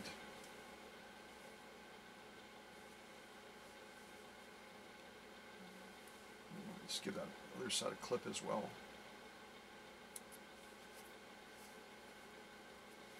Okay, so let's get this back into position. We'll widen our shot again since this is going to be a little bit different with where we're going to be adjusting that stitch width controller. All right, got that in position pretty much. So again, our next stitch is orange. And our next stitch, the technical name, is going to be... The book doesn't tell us. I don't know why it doesn't do that. That's so odd. We'll just call it some sort of a blind hem type stitch. Yeah, for some reason it doesn't break out those last two stitches. Just double checking again to see if I'm missing something. Yeah, it just says blind stitching. It's just like a blind, there are two different types of blind stitching is all the book says, and it's for hemming skirts, blah, blah, blah. So yeah, they're just different styles of blind hem stitching. So, all right, guess we'll have to go with that. So if we're looking at setting this up again to sew this orange stitch we're going to do next, the blind hem stitch, then we're going to have to turn the stitch selector one turn counterclockwise to get into the orange range. We're going to have to also adjust our stitch length to get us into the orange range as well. Right over to here. And I'll show you this in just a second. And then finally, our stitch width is not going, we can't leave it on the rainbow setting because the rainbow setting is only for green, red, yellow, blue. Now we're doing orange, so we have to adjust it over to here. And we'll zoom in on those so you can see them up close as to why we set them that way. So first of all, we'll look at the stitch that we're going to do, which is this orangey one right there, kind of a blind hem stitch. Now we're going to look at the stitch selector. We're in the orange range. You can see that right there. It's both orange and red. Over to our stitch length. We're in the orange range. And we drop down the stitch width. We're also in the orange range as well. And you've got a little bit of playroom in there. So you can go on the higher end, the lower end. I'm kind of towards the lower end. Okay? So let's see what we get. We'll go ahead and zoom in on these. You can see the other two stitches that we've already laid down. And we'll try to execute this orange stitch now. See what we get. All right. And I will make sure my take-up arm is all the way up. It is, so let's give it a go after I shut off the air compressor, which that always gives you a little bit of a heart palpitation, doesn't it? Blah, blah, blah, blah, blah. All right, here we go. Our orange stitch, which they're referring to just as a kind of a generic blind hem stitch. Here we go.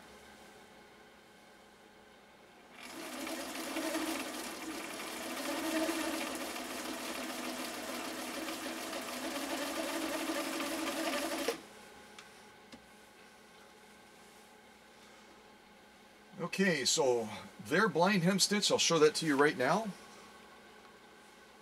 which you can't see. Hold on. There you go. So the one on the far over here is the one we just sewed. That's our blind hem. And then the other two that we laid down before that. Yeah. All right, let me give those threads a clip. And now we're going to be doing the last stitch on cam A, which is the purple stitch.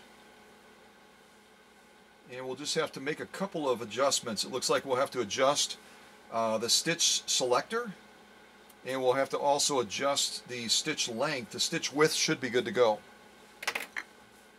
Okay.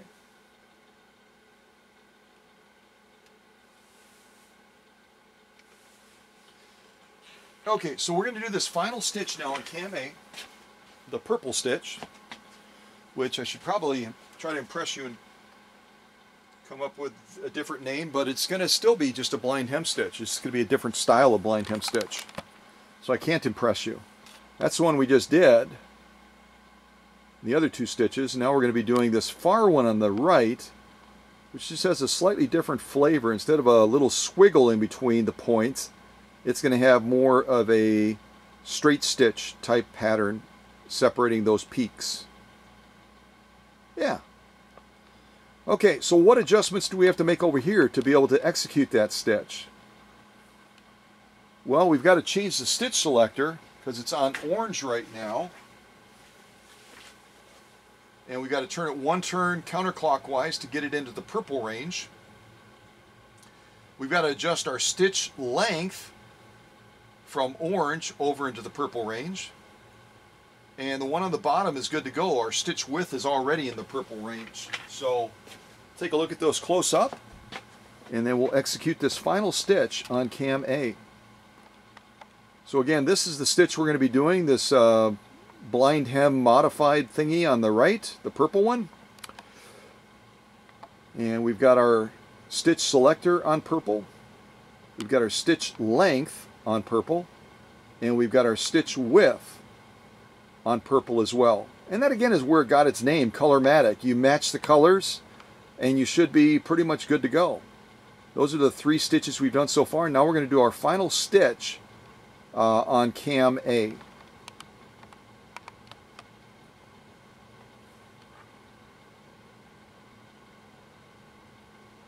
Once I stop jiggling the camera, we're going to do it.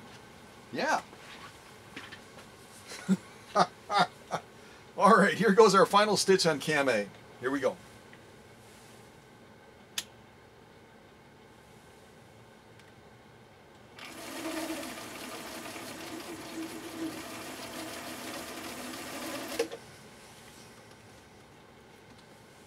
Yeah, and that really is a dramatically different looking blind hem. It truly is. You look at them, the two of those side by side, you can see that they really do present differently.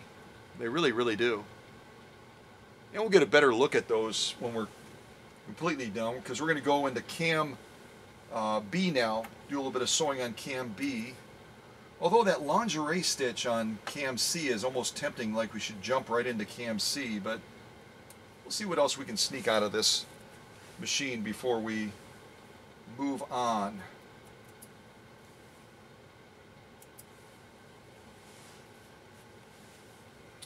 First of all, I'm going to label these.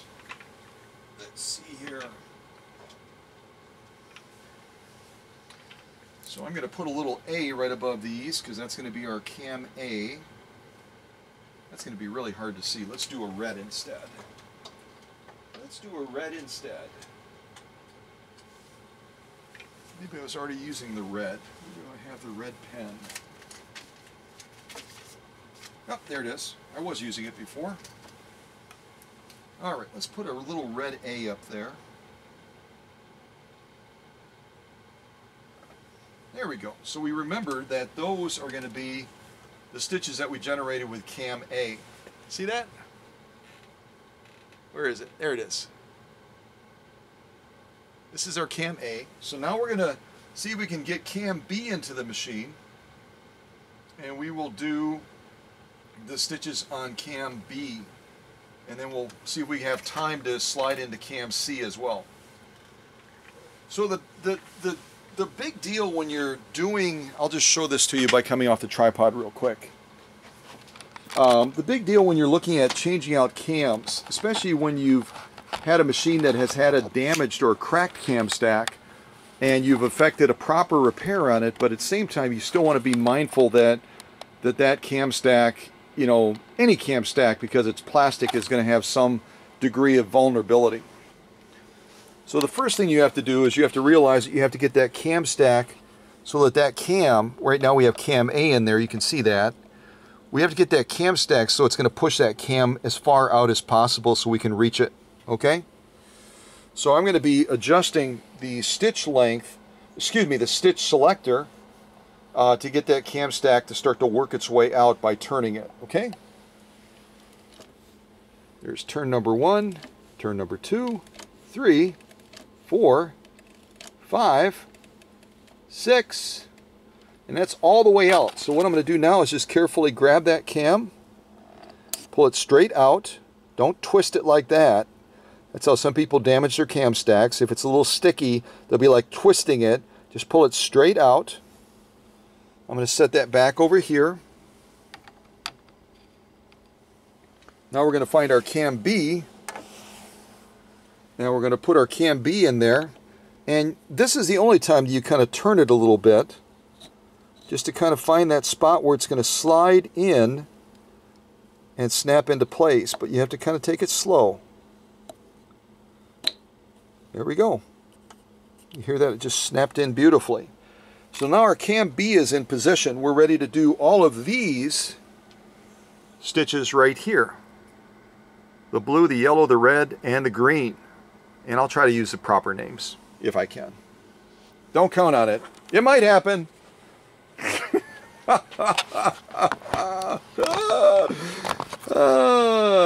Hey, it's a playroom and a classroom, okay? It's a playroom right there.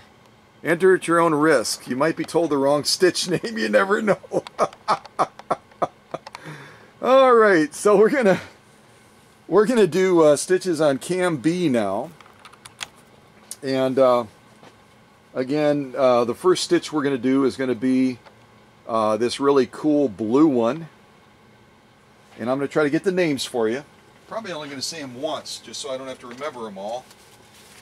So if we do the blue one first, it is going to be called the double overlock. Okay? So the blue one is the double overlock. The next one is called the rick-rack, the yellow one. The red one is called a double action stitch. And last but certainly not least, because it's such a cool name, the green one is going to be called the serpentine. Okay? You will not be tested on this, because I don't even remember all the names. I'm still probably going to call the green one the snaky one, but who knows? Okay, so again, to get our first setting, we've got to get it all blue to do cam B. So I'm going to come out on this shot, and we're going to set all of these to the blue region. So this first one right here, the stitch selector, we've got to turn it counterclockwise until we get blue. Again, make sure your needle is clear of the material. Now our stitch length, we've got to adjust that so it's blue as well. And we've got a little range that we can kind of work with, kind of between 4 and 6. And then last but not least, we have to go down to the stitch width and adjust that to blue, which in this case is going to be the rainbow setting, as I call it. So now we've got everything set to sew the first stitch on cam B. And I'll just show that to you. So again, our goal is to sew something that looks like that. The one on the far left there, that one right there, the blue one. And we've set our stitch selector to blue, our stitch length to blue, our stitch width to the rainbow setting, which includes blue. It has green, red, yellow, blue. All right, down to the needle. Let's sew this next stitch. We've already done all those off of cam A. Now we're concentrating on cam B. And then last but not least, we'll see if we can sew cam C. Okie dokie artichoke. All right. Give me a thumbs up if you're following all this, please. Thumbs up, smiley face. Thumbs up or smiley face. And then I know that I'm explaining it well and I'm being a good teacher. Okay, so now we're going to do cam B, the first stitch, which is called a double overlock. Double overlock. Here we go.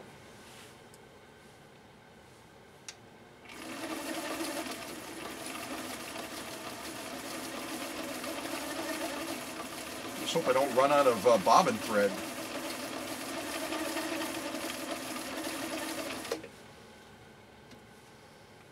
Yeah, that's a double overlock. I believe it. I believe it. I believe it. I can't see it because I have the screen the wrong way. What the heck? So this is our double overlock that we just did off of cam B. It's kind of nifty, isn't it? Yeah. Yeah. Sign me up. I'll take a double overlock with just a spritz of ginger. Sounds like a drink you could get at Starbucks, doesn't it? Yes, I'd like a grande double overlock, please. A grande, yeah. Can you? Why are you looking at me strange? You don't offer overlocks here? What kind of establishment is this? And I'm not a Starbucks person, by the way, so let me just confess that to you straight away. Are any of you big Starbucks people? Are any of you diehard Starbucks people? If you're a Starbucks person, type something in the chat. You know, a cup of coffee, Starbucks rocks, you know, whatever you want to type in there would be cool.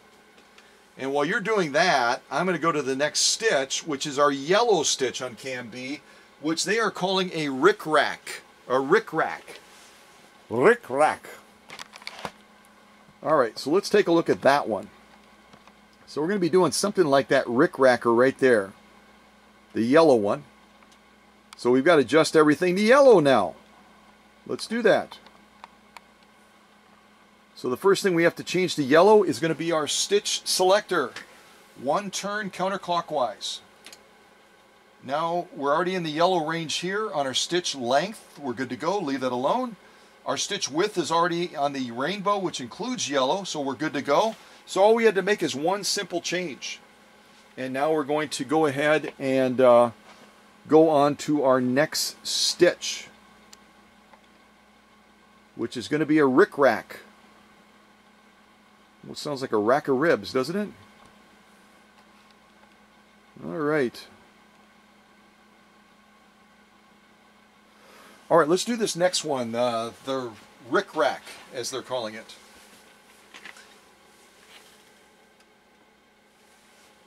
All right, here we go.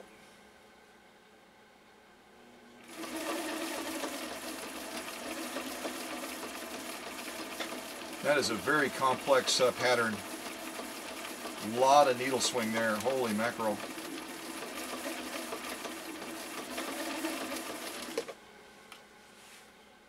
Wahoo! That is something. So that is our rick-rack. Rick-rack again is going to be our pattern, yellow pattern on cam B. You see that? Yellow pattern on cam B. Okay, let me give those threads a clip and we'll jump right into the next one.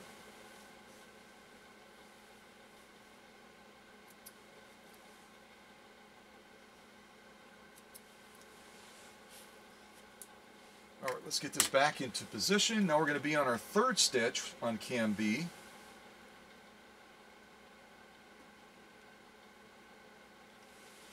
Our third stitch on cam B, which is going to be a red stitch.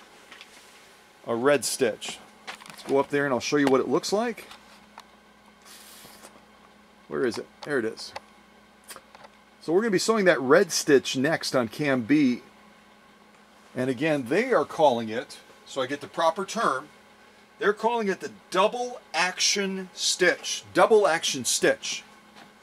So we're going to be sewing the double action stitch now, the red one. And we've got to make a couple of adjustments to make that happen. Excuse me. We've got to change our stitch selector, one turn counterclockwise to get it to the red setting.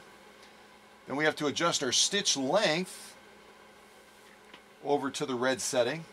And that's going to give us a huge range. Holy mackerel.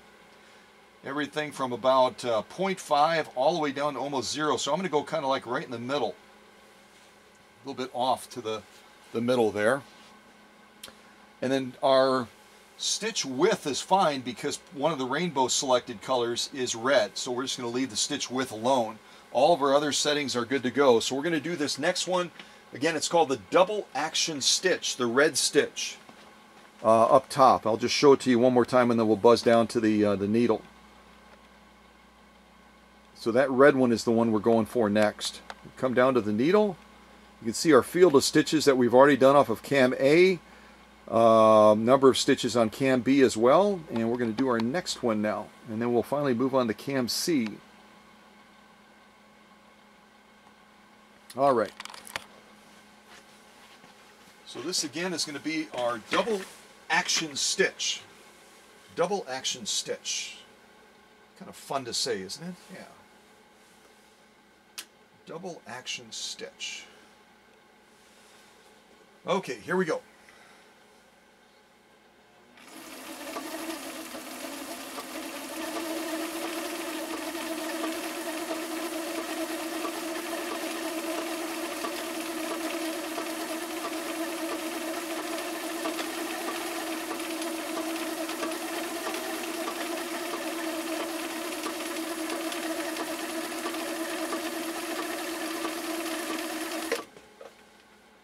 I made that a little bit too narrow. I set it way down there, moving towards 0, and yeah, that's what it looks like, but it's a little bit more narrow than I expected it would be. And that's okay.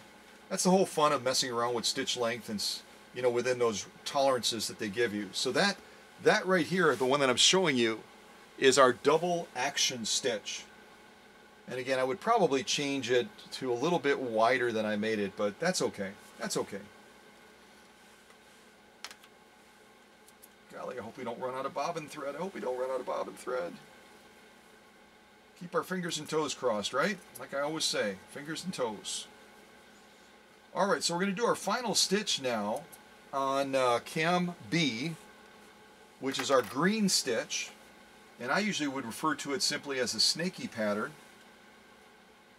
But they aren't happy with that. Our Swedish friends are calling it a serpentine stitch. A serpentine stitch, like a serpentine belt on your car. And if you don't know what that is, that's a single belt that drives pretty much everything. And they're built very strong. They're made very well.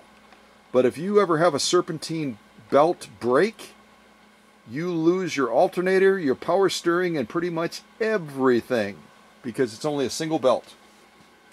All right, so let's set for that serpentine stitch now, which is going to be our green stitch. So we've got to turn our stitch selector one turn counterclockwise to green.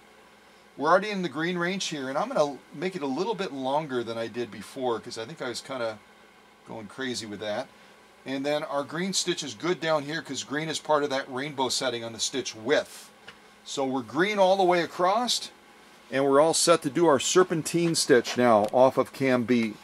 Zoom in on that. You can kind of look at our field of stitches so far. And we'll do our final stitch on cam B on Lorraine Workman's model 6370 from the 1980s. Got so many stitches in my head right now, I couldn't even remember the model number for a second there. Ah! See why I make up my own names? It's so stressful to remember all these technical stitch names. All right, let's do this final stitch on cam B. Final stitch on cam B. Here we go.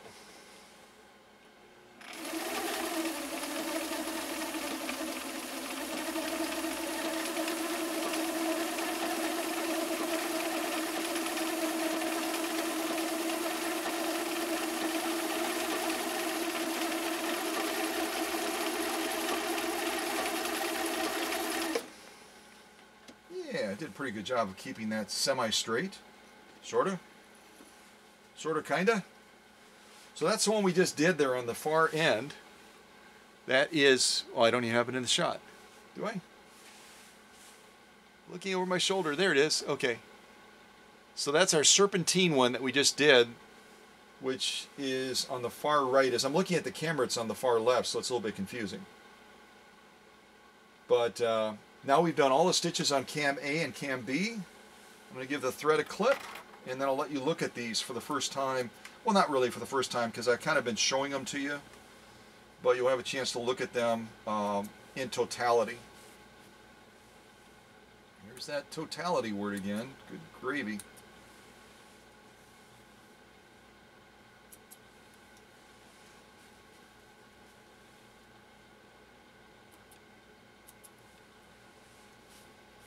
All right.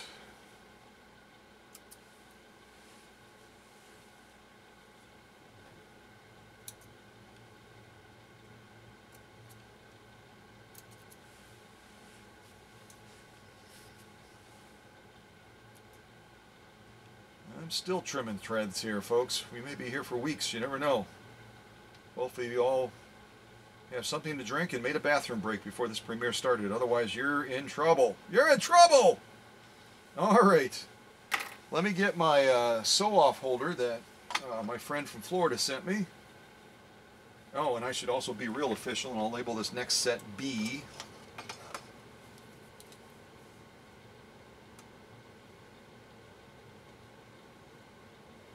That is a real ugly looking bee. Just use your imagination. All right, let's take a look at these. So these again are going to be cam A and B. On the left is cam A, on the right is cam B. And we will look at all of these stitches at the same time. Yeah, I think we will. Because I know we have a lot more to do. So again, from left to right, we've got the stitches we did from cam A. And again, to reinforce for all of us, the stitch on the far left on cam A is the elastic straight stitch. Wait, no, that's not correct. Forget that. Forget that. Rewind. It's called the overlock elastic knit stitch. Yes. So this is our overlock elastic knit stitch on the far left. And then moving to the right, we've got the elastic straight stitch. And then we've got our two different blind hem stitches. And then we moved into cam B, and the first stitch is going to be our double overlock. That's going to be this one right here. This is going to be our double overlock right here. And then just to the right of that, we've got our rickrack, and then our double action stitch is after that. And then last but not least, on the far right is our serpentine stitch that we just did last on cam B. So now we're finally going to get over to cam C. And I can zoom in on these a little bit and kind of show those to you a little bit closer. And also we'll flip it over and look at the lock stitch as well. Actually, you know what? Let me do this. We're looking at the top stitch right now. Turn it over, we'll look at the lock stitch, which, as I oftentimes say, when the machine is sewing at the top of its game, there's really no difference. You could look at those not knowing which is which, and that's our lock stitch right now that we're looking at, and it's just as spectacular as our top stitch. Well, we'll go back to our top stitch, and you can tell that because of my real gaudy marker AB on top of there. We'll just kind of go across those rows real quick so you can look at them a little bit closer up. So look at cam A first. And I always think stitches like this look better from a distance because you can look at them and you can look at the flow of them and all that. But we'll come close just briefly. So that's cam A.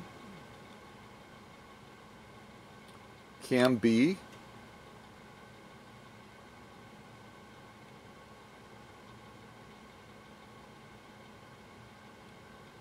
Now we'll flip it over and we'll look at the lock stitch, just like that.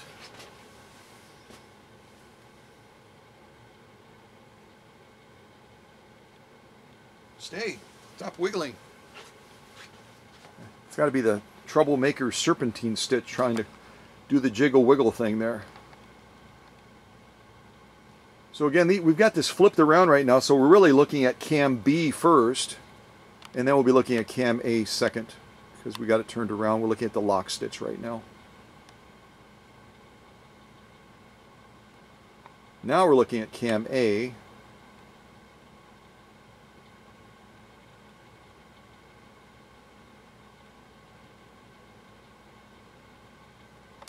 Now we're looking at the totality of the stitching again. This again is going to be our lock stitch. And the totality of the stitching for the top stitch. And again, this is covering cams A and B. So I think Lorraine Workman's Viking 6370, Viking 6370, I think did a fabulous job. Again, we're dealing with a needle that's done a lot of sewing already, and now it's doing the most intricate needle swing dependent type stitch patterns that it could possibly be doing with cams A and B. And now we're going to push it even further to cam C, hoping that our bobbin doesn't run out. And it's just continuing to execute a beautiful, beautiful stitch. Beautiful stitch. And again, after all the problems that it was facing, it's really quite brag-worthy. So I'm going to move these to the rear. And now we're going to get out another piece of material to do our final cam sewing on cam C. And then we will cover the full scope of what this model 6370 is able to do. I mean, we've covered it all. We really have. So I'm going to drop that presser foot. Now we have to go to the rear of the machine after we've turned that stitch selector to get that cam to pop all the way out, and then we'll switch out cam B and put in cam C. So I'm going to turn my stitch selector clockwise. Takes about 6 turns to get it to pop all the way out. I'll go ahead and pull that cam out. And again, you just pull it straight out. Don't wiggle it. So cam B is coming out. Actually, I'll put it to the rear like I did the cam A. And now we're going to put cam C into the machine.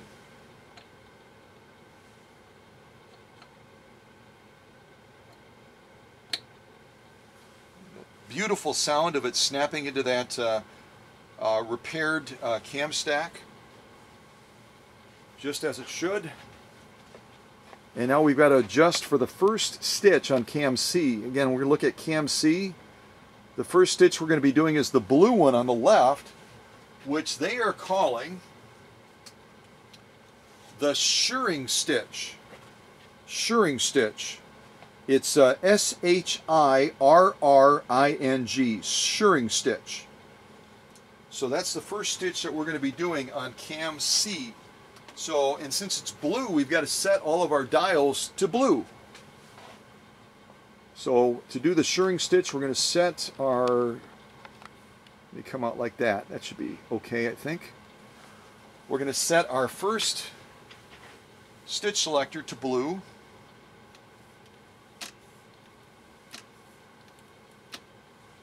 Now we have to set our stitch length to blue.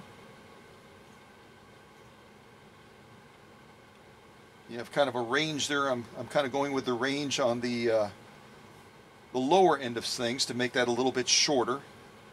And now we've got our stitch width, which is already in the blue range on the rainbow setting. So we're going to do the shirring stitch now. I'll move us over to the needle. And we should be able to do our first stitch off of cam C. Cam C. All right, here we go.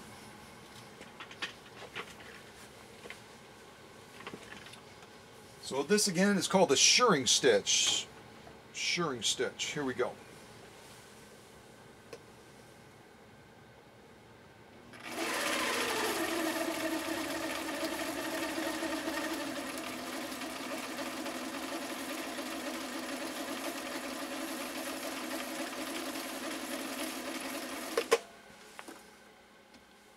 I didn't do too bad for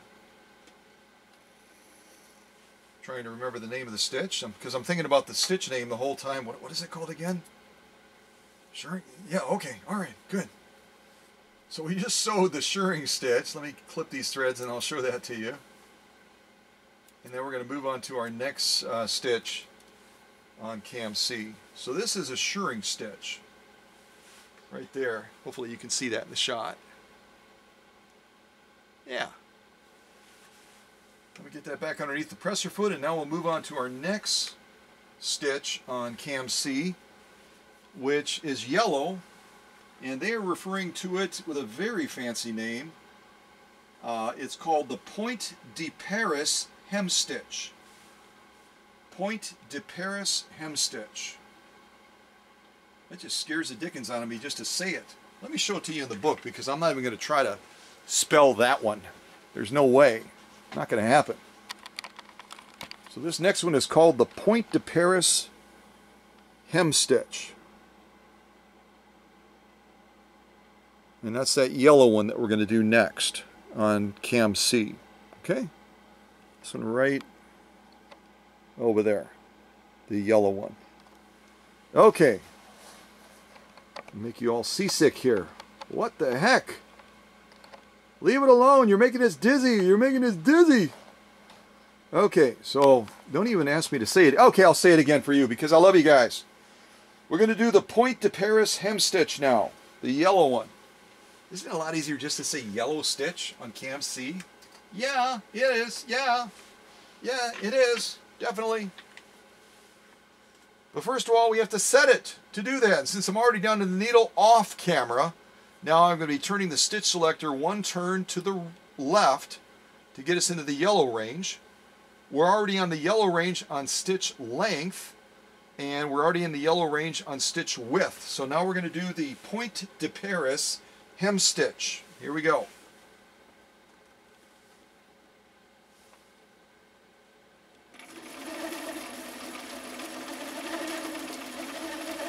Did I make that stitch? Maybe I made that stitch length too short. Hold on a second. Lengthen that a little bit.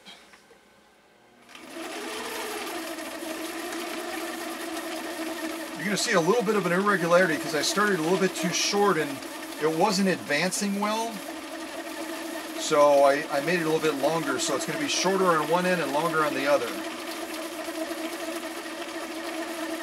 This is an incredibly complex, very complex stitch pattern as far as the overlay of stitching that it's doing. Holy mackerel. And actually, even with the adjustment I did, I like the original adjustment I had on there better, but it just wasn't moving the material hardly at all, because I had the stitch length a little bit too short within that range that it allows me. So I kind of made it longer, and it's going to be hard to see the difference, but I can see the difference because I'm right here. And I was like, oh yeah, I changed it. That was me. That was me.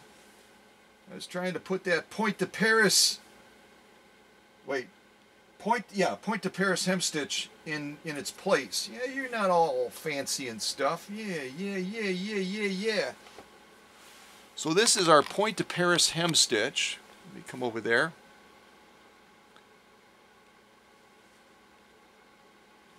Kind of see that? Yeah. That's our Point de Paris hem stitch. And again, we started with the shirring stitch, which is on the furthest left right now. Okay. We only have 2 more stitch rows to do, so I'm hopeful that we'll be able to squeak them out of that bobbin. That bobbin is incredible as far as the amount of sewing that it's done, truthfully. So now our next stitch is going to be a red stitch. We've done the shirring stitch on cam C. We've done the Point de Paris hem stitch. It's the last one we did, and now we're going to be doing the bridging stitch, which is the red one. I'll show you what that looks like, and then we'll do the settings. So we're going to be doing the bridging stitch next, the red one there. And now to reinforce, since we reinforce things in the classroom so we can all learn, we're going to be changing it to red. So the stitch selector has to be turned one turn counterclockwise to red. Now we have to adjust our stitch length so that it's in the red range.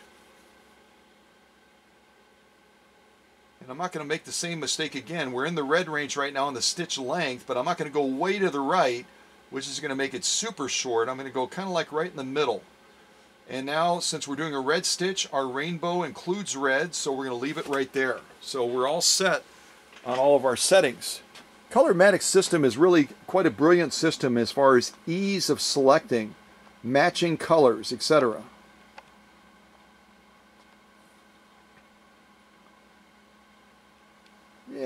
That point to Paris hem stitch is kind of rocking right there. I like that. I like that. I like it.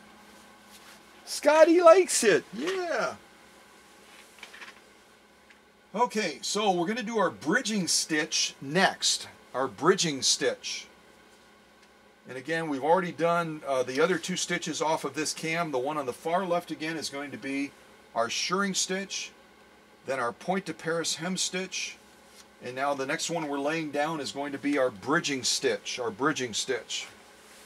All right, here we go. Keep your fingers crossed on that bobbin. All right, here we go.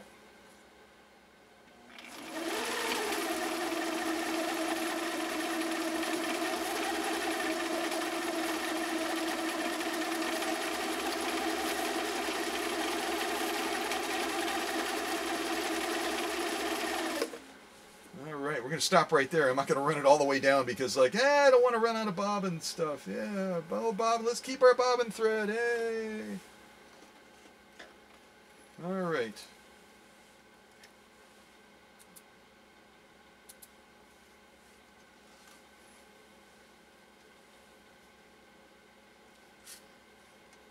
Okay, so we just did our bridging stitch. Trying to clip a couple more threads here. We just did our bridging stitch. Hold on, one more thread to clip. There we go. Now we got to have it orientated correctly. So you can see our bridging stitch is this one on my far right. As I'm looking at the camera, it's on the far left, but this is our bridging stitch. Then our point to Paris, what do you call it, hem stitch, and then our shirring stitch all the way on the left side over here. So shirring stitch, our point to Paris hem stitch, and then last but not least the bridging stitch that we just laid down. All beautiful stitches, lovely stitches, quite honestly. Spot on, absolutely spot on. So thank goodness, I'm delighted to report that we haven't run out of bobbin thread yet. And we're doing our final stitch, which again was the stitch that caused me to blush a little bit. It's called our lingerie stitch, our lingerie stitch. It's our PG-13 stitch, if you will. This is our lingerie stitch that we're going to be doing, our final stitch on cam C. Final stitch on cam C. So we've got to set it for green, because our final stitch is green. I'll show you the stitch first and then we'll do our settings. So our final stitch, again, the green one on the far right is what the what the Viking folks are referring to as the lingerie stitch. The lingerie stitch. So now we have to set everything to green. Our stitch selector, first of all, has to go 1 click to the left, counterclockwise to green. We're already in the green range on the stitch length. We're already in the green range on the stitch width as well. That's it. That's it. We're ready. So we're going to go down to the needle now. We'll look at our field of stitches so far that we've done off of cam C. And now we're going to get ready to lay down our final stitch, which is our lingerie stitch. Our lingerie. It's fun to say, isn't it? Just makes you feel like you're French almost, doesn't it?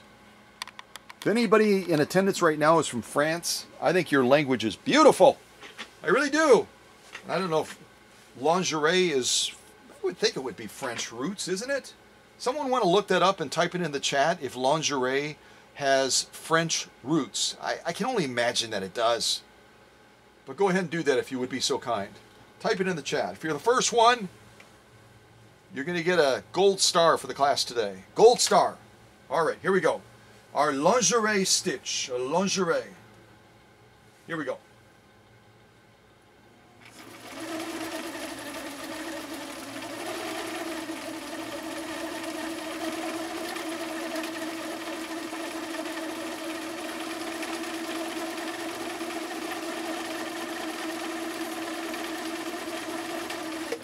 Here we go. Hey, our final stitch, and I think I'm going to check the back. I think we still have bobbin thread. Hey.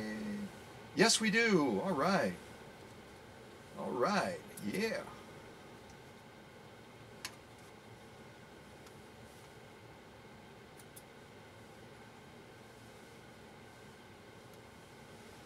was our lingerie stitch. Lingerie.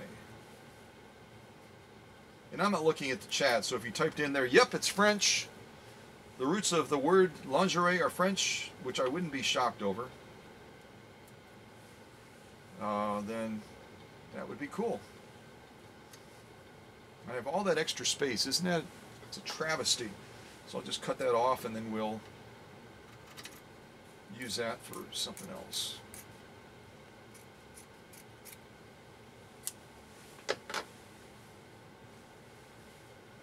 Okay, so let's look at all of these stitches now off of cam C. We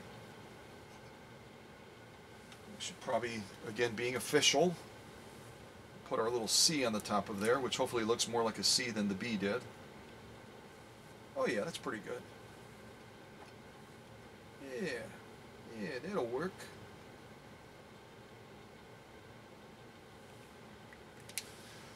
Okay, so this again is cam C. Did all 4 stitches.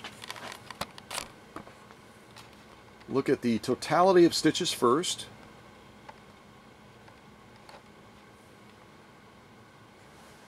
Those are all the stitches that we did off of that particular cam. And again, I will review them so that we can have the fun of knowing all these names that none of us will probably remember. But you know what? You never know. You never do know. You never know. So again, the first stitch on the far left is what they call the shirring stitch. Again, that's S-H-I-R-R-I-N-G, shirring. The next stitch after that is going to be our really fancy one, this one right here. And they are calling that the Point de Paris hem stitch. Then we have our bridging stitch, which is the third from the left, or the second from the right. And then last but not least, all you boys should be blushing, the far right stitch is what they're calling the lingerie stitch. And all of those, in my opinion, this model 6370 did an absolutely bang-up job. A spot-on job. Yeah. So I'm going to turn it over. We'll look at that lock stitch for cam C. And again, as I oftentimes say, when the machine is running at the top of its game, you can't tell the difference. But that lock stitch is a lot more difficult for that machine to execute and lay down because of that gravity factor of pulling that material thread back up through and being able to do that so quickly as it's executing that very intricate needle swing, particularly on that Point de Paris hem stitch. Holy mackerel, that's hitting each one of those points probably 4 to 6 times. It's just very intense, very intense. So let me turn it over, we'll look at that top stitch again. We'll kind of zoom in on it a little bit so you can look at it a little bit closer. And we'll flip it over, look at the lock stitch, do the same thing. And then we're going to finally get over to Facebook. Yeah. We'll go top to bottom.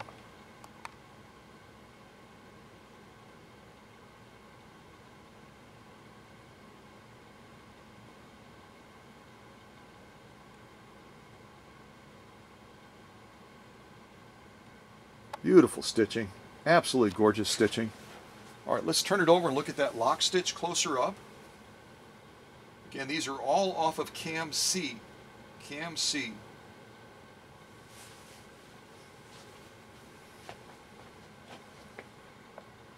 Now you might have thought the question and maybe didn't ask it, but this machine is only set up to accommodate 3 cams, ABC, right?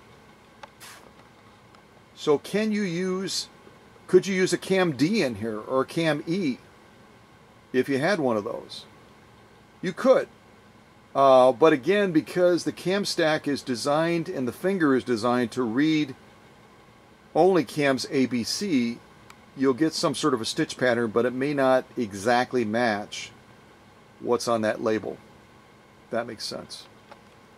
So again, I think that Lorraine Workman's model 6370 has done just a spectacular job. Every sew-off that we ran this machine through, that was riddled with problems, including rust, has done just a flawless job, an Olympic job of laying down stitches that are absolutely brag-worthy. I'll lay these out real quick.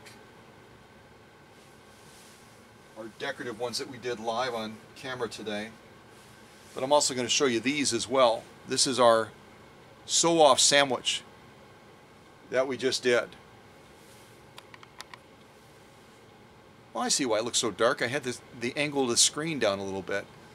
So here we did the ribbon material, we did compressed felt, we did, and I should give the thicknesses, 2 layers of ribbon material, we did 3 layers of compressed felt, we did 6 layers of heavy grade denim, we did 6 layers of commercial grade upholstery material, we did a single layer of genuine elk hide, and then we did these 2 layers of acrylic fiber. So it really is, this is all that we ran Lorraine's machine through today, this sew-off sandwich of materials. Plus, beyond that, we did all of this decorative sewing on camera today for all 3 camps, A, B, and C. I'll kind of stay back there so you can see all of them at the same time. Plus, we learned all kinds of new stitch names, which none of us will probably remember. At least I won't. But nonetheless, this 6370 broken cam stack, riddled with rust, so out of alignment as far as adjustments that had to be made. And now it's running at the top of its game. Tip top of the game. So I'm very, very pleased with how this machine has come from the grave, out of the ashes, like the phoenix, and now she is just a very, very happy and proud Swedish beauty. Yes, she is. So I'm going to move these decorative ones to the back. I've already moved the other sew-offs to the back as well, and now we are going to jump over to Facebook and take a look at progress shots that kind of show some of the challenges that this machine had initially.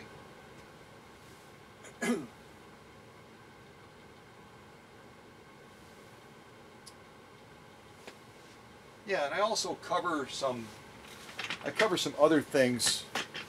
I'll just show you how it, if you ever decide to get a Facebook account, if you're a YouTuber and you don't do Facebook at all, this is kind of what my Facebook landing page kind of looks like. So you can see the post right here that I'm going to scroll up is the one that I did on progress shots on Lorraine Workman's machine right here. This is kind of how all the posts kind of work. Is I usually will post pictures and then I post a brief narrative. Oh, that was breakfast. Sorry about that. I just totally messed this up. So yeah, I mean, it just gives you a better understanding of, okay, we see where the machine is at now, but this shows us where the machine was at before. And it gives you even hopefully, I hope it gives you a greater appreciation for just how spectacular the performance of this 6370 in fact is. So let's start here. And I don't remember how many pictures there are. There's a fair number of pictures. I'm going to move this chair so I don't fall over it.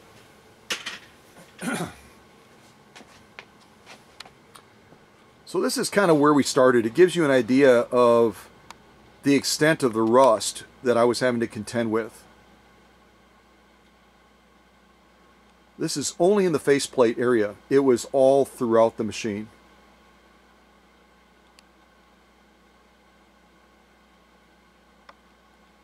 I mean, if that's fairly shocking to you, type in the chat, a face or something, or I'm shocked, or wow, or something like that, just so I know that you can really get an idea of how bad off this Swedish beauty was when I started with her.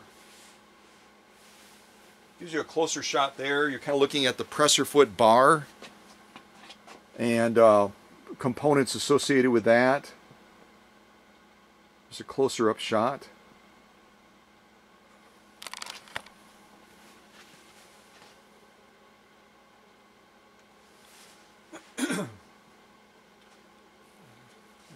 Slightly different shot, but it shows you some of those same areas. And this is not just it's not just surface rust, folks. This is pitted into the metal. It took a lot of work to eradicate this from the machine. And then again, once you mitigate rust on a machine, you've got to find a way to arrest it so that it doesn't return again. Rust is like a weed in a garden. If you don't arrest it and neutralize it and protect that metal from being attacked again, that rust is going to return, just like a weed will in a garden. You'll notice also when this machine came to me, if I zoom in on it, it did not have, that's where the take-up arm should be. It did not have a take-up arm. It was absent. I don't know what happened to it. If it got removed at some point by someone, but a sewing machine does not work very well if it doesn't have a take-up arm. This gives you a different shot. You can see the intensity of that rust.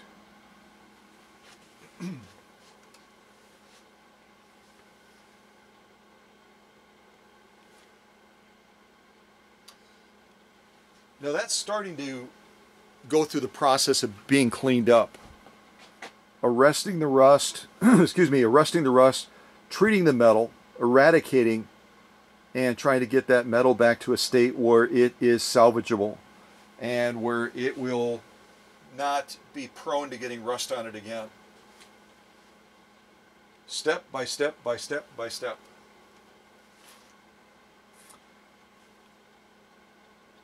Now, I happen to have another 6370 in my personal inventory, but that one also had some rust on the take-up arm, as you can see. And so I didn't know if it was typical of that model, maybe the chroming process they used, because my machines are in a fairly climate-controlled setting where I keep them, both in the workshop and then also in my overflow area as well. So you know, it's possible as they go through changes. It's kind of like the Japanese clone machines that initially were being made in Japan post-World War II. They were using pig metal that was coming from a lot of the sinks that had been, a lot of the ships that had been sunk and had been sitting in salt water, and then they end up using that metal from those ships that had been soaking in salt water for many years to build sewing machines. And then they wondered why a number of years after that they started rusting out. So it's possible that the chroming process was different. It's hard to say. But this take-up arm also had to be taken care of as well, so I could end up putting it into the machine. But here you can really start to see the difference here, where that metal is starting to show signs of being that beautiful nickel clean color. And that rust is being eradicated. Here I'm just showing you one of the screws that holds that take-up arm on has been kind of stripped out, and so I had to do some hardware replacements as well. Now that take-up arm is starting to take on the appearance more of what we would expect. It's clean of rust. I'm starting to treat that metal so that that rust doesn't return. And we're just starting to get a real nice product. And that happens only by painstaking work, using a combination of dental tools, solvents, even sometimes sandpaper that's real high grit, probably around 1200, and then also a little bit of steel wool as well.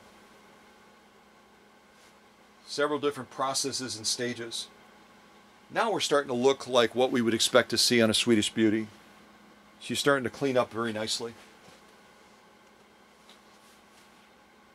But we're only looking at one side of it. Now we're looking at the other side, and there's also rusting on that as well, which really leads me to believe that they used a certain different chroming process or maybe a different alloy for this 6000 series Viking machine. But we finally beat it. And that's what that take-up arm should look like.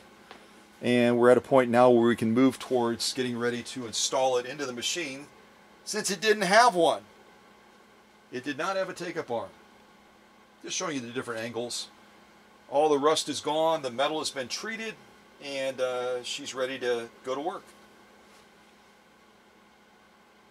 And the final wipe off kind of wicks all of that rust residue off of there that's been cleaned up and has to be cleaned off of the surface.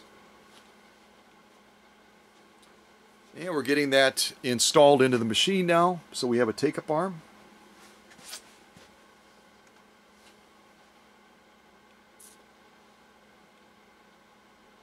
And this is part of the plate cover inside of the faceplate that houses everything from presser foot components that control that presser foot bar to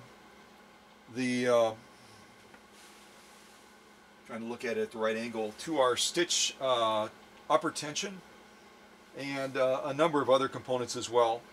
And it all has to be mounted on and adjusted onto that faceplate properly so all of those components can plug in and can operate as they're designed to do.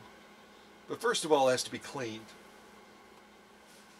And we have to eradicate any rust that might be on there too. And there's several service points on there as well. Lubrication points, places to adjust. Certain points have to be caliper adjusted as well, because they have to have a certain space of movement within that plate. So you can see here I'm using a mechanical caliper to check the settings on that. And then when you put it back into place, like I said, everything has to plug in and align properly. You have to, when you're by yourself, you have to use a series of screwdrivers to get it to hold in place while you're setting the screws and getting everything plugged in and getting everything lined up correctly. It's a little bit tricky. And this is just a part of the retaining clip that holds that faceplate in position. Once the outer faceplate, I should say, holds it in position once you get that mounting plate attached back to the machine. And I'm just showing you here, there was some rust on that as well, and there's also some service points on this as well. Getting that reattached again. There's a spring return on this that allows you to adjust when you want to take that faceplate off of this model 6370. Depending on how far you turn this screw in will determine how much return torque is on that spring and how difficult it is to release this to get that faceplate off. Obviously when you're sewing there's some vibration, so you have to adjust it to a level where, you know, as that machine is vibrating a little bit when it's sewing, it's not going to work that loose. And here I'm just making some fine adjustments as far as the alignment of it using my Leatherman. Getting that faceplate back on. What you're seeing at the top of here right now on the top of the faceplate is your adjuster for presser foot pressure. And again, the simple rule with presser foot pressure is the thicker the material, the more layers you're dealing with. To compress that down against the feed dogs, you're going to increase that presser foot pressure. If you're sewing something more like that ribbon style material that we sewed the 2 layers of, then you might want to look at backing that presser foot pressure off a little bit, especially if you're not using a Teflon foot or a roller foot or something like that that can manage slippery material more effectively. Doing some general cleanup on the machine. Again, it was a rather dirty machine. It was a rusty machine. And I'm just trying to spruce it up a little bit so it's more representative of a Swedish beauty. Just working more and cleaning up the body of the machine. Here's where I was talking about the feed dogs and the conditions of those and just how well they performed today. You can see how filthy and rusted they were. And also there was some barbing on here where someone at some point had probably run the machine with the presser foot down against the feed dogs, and so I had to do a little bit of grinding on those as well to clean them up and to get them back so they were nice and sharp. Again, just getting rid of all the junk, going through all of these intricate little grooves on the feed dogs. You can't just brush them off, and trying to use that dental tool and also other solutions to try to get in there and get that nice and clean. Does that look different? Does that look a little bit different? This is what we have now. And if I were to go a couple little clicks back, even there, but especially, I guess I went too far. But you get the idea. The before, the after. Now we're getting that plate back on. Now if you have a 6370, initially when you look at that throat plate, it's a little bit confusing as to, okay, normally we're used to seeing some sort of screws or something, or little bolts that hold that on. How does that thing come off? We're right over on this edge, right over here. There's just a slight little indentation where you can fit a real small screwdriver in there, and then you just gently pop it up. Let me show you what I mean. See that little indentation right there? That's designed so you can slide a real tiny little screwdriver in there, and then you just gently, and make sure you don't rock it down too much. You want to rock it up, because if you rock it down, you're going to be looking at scratching the enamel on the paint. You just rock it up slightly, and then that just pops up. There's a spring in there that allows it to release. And you can see at one point this was running out of alignment, and there's a couple little needle strikes around the throat plate opening. And I did sand those just to make sure that that was going to not be an issue as far as thread moving past there and everything.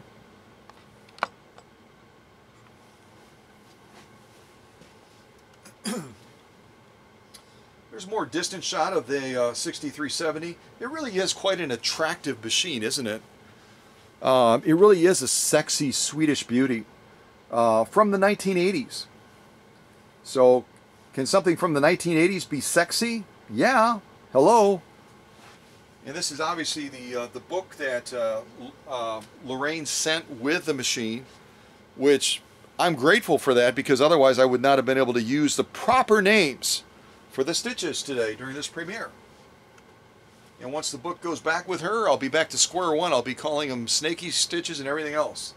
So, just showing you the different body angles of this model right now, and the different cleanup that I've done on the machine. And again, it is a very attractive looking machine. Here we're looking at the balance wheel side. And this balance wheel, unlike the green machines and some of the other Viking Husqvarna models, where they have a tension clip where you snap the balance wheel on, and then you use a series of screwdrivers on different angles so you don't crack it when you're removing it, so you can service the belt in that. This one is going to have a bolt right in the middle of it that you have to remove to get that balance wheel off. Here we're looking at the back of the machine, kind of down at the cam stack area. Faceplate over. Again, this is our control for presser foot pressure.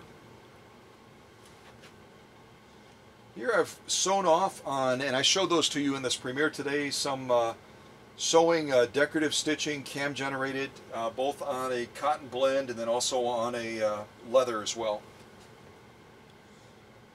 And again, once that cam stack repair was done, it did a very, very good job of laying down those complicated decorative stitches, just as it did here on this cotton blend. Let me get a quick drink of water here.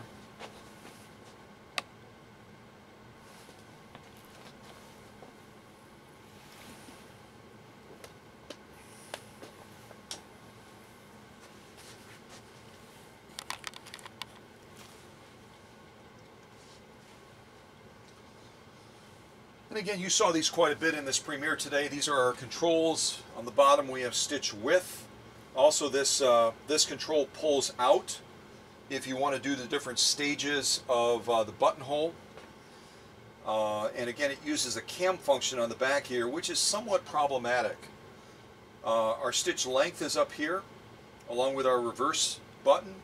And then finally our stitch selector is right over here on the far left.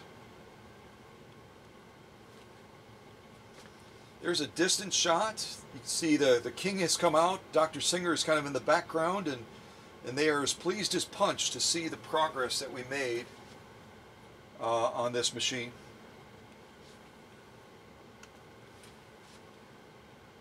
You didn't know the king could bend like that, did you, until you saw him dance today? And I don't remember if I have another series of pictures before that. I'll take a quick peek to see if I do, but I don't think I do. I think I limited the number of pictures that I took of Lorraine's. I did not show the cam stack repair and some of the other things that I did to it. Or maybe I did. We'll kind of scroll through real quick and just see if there's another posting.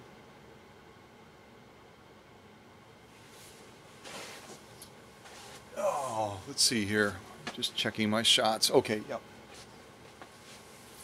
So this is all the stuff. If you're only a YouTuber, all the stuff you see me scrolling by right now, all these cool articles and posts and everything, are all things that you potentially are going to be missing if you don't set up like a blind Facebook account so you can watch all this, including us wishing happy birthday to Hans. This was kind of a fun thing. Let me just show this to you real quick. This is fun. Hold on real quick. Hopefully this loads right away.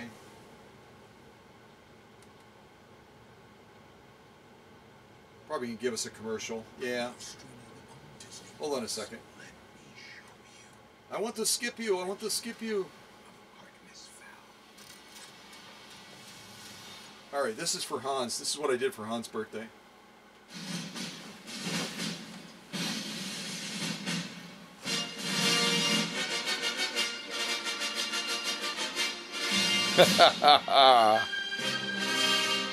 Happy birthday, Hans!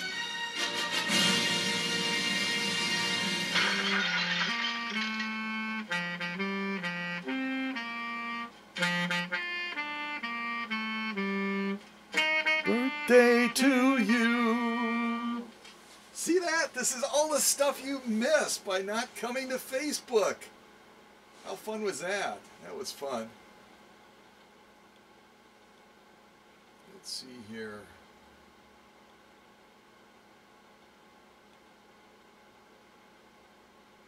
That's on the 201.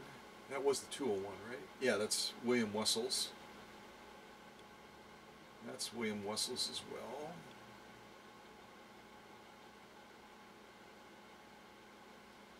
That was happy birthday to Sonny. Sonny is another moderator on the Facebook page. That's William Wessels as well. That's William Wessels as well. That was a big project. Holy mackerel. That was wishing everybody a happy new year with toilet paper. It's a special thing. It's breakfast.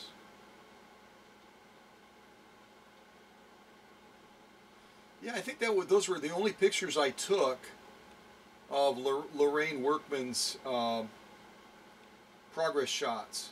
I didn't go any deeper than that as far as photographing them. So, but there was a lot of work done to the motor. There was a lot of work obviously done to the cam stack as well, and all the other parts of the machine. So, but it gives you a general idea of the content that I put on the Facebook and the stuff that if you're only a YouTuber that you're missing.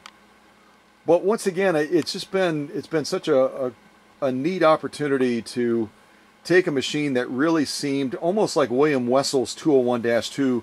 It really seemed like it was pretty hopeless. I mean, you saw the pictures of this machine and the rust issues with it and just all the other challenges, not having a take-up arm, and that's just the short list of challenges that this machine had. And now it is laying down stitching that is absolutely brag-worthy. And it's delivering at a level that, you know, I would say it's comparable to, if not better than, what it was doing when it was first purchased back there in Washington State back in the 1980s. 1982. So, but again, these are the sew-offs that we did during the premiere today. I know I've covered them a couple times, but I think it's worth covering them again. Just to recap real quick.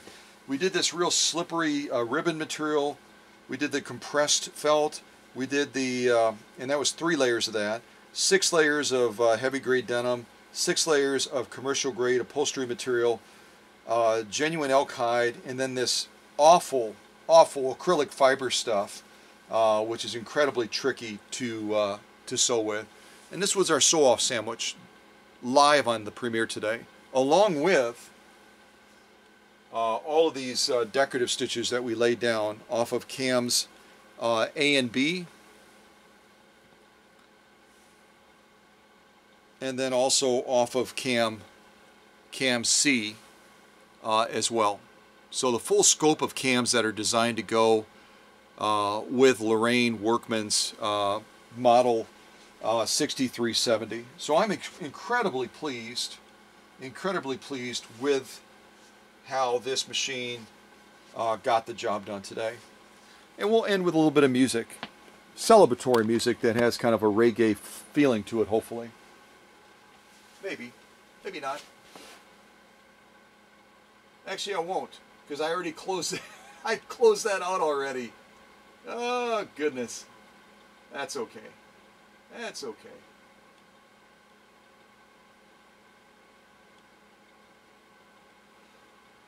So, thanks for, I know it's been a long premiere, but we've covered a lot of territory. Plus, we were able to really put this this Viking 6370 through the paces and really confirm that everything is good to go, that she's ready to get the job done for Lorraine down in Indiana. So, yeah, that's it. We're done. What do you think, Your Majesty? Did I miss anything? I didn't miss anything, and I even got the stitch names right. Well, that probably won't happen again anytime soon, Your Majesty, but we'll see, we'll see. We'll see. All right. I was wanting to end with some sort of music, but I guess I won't. Good gumdrops.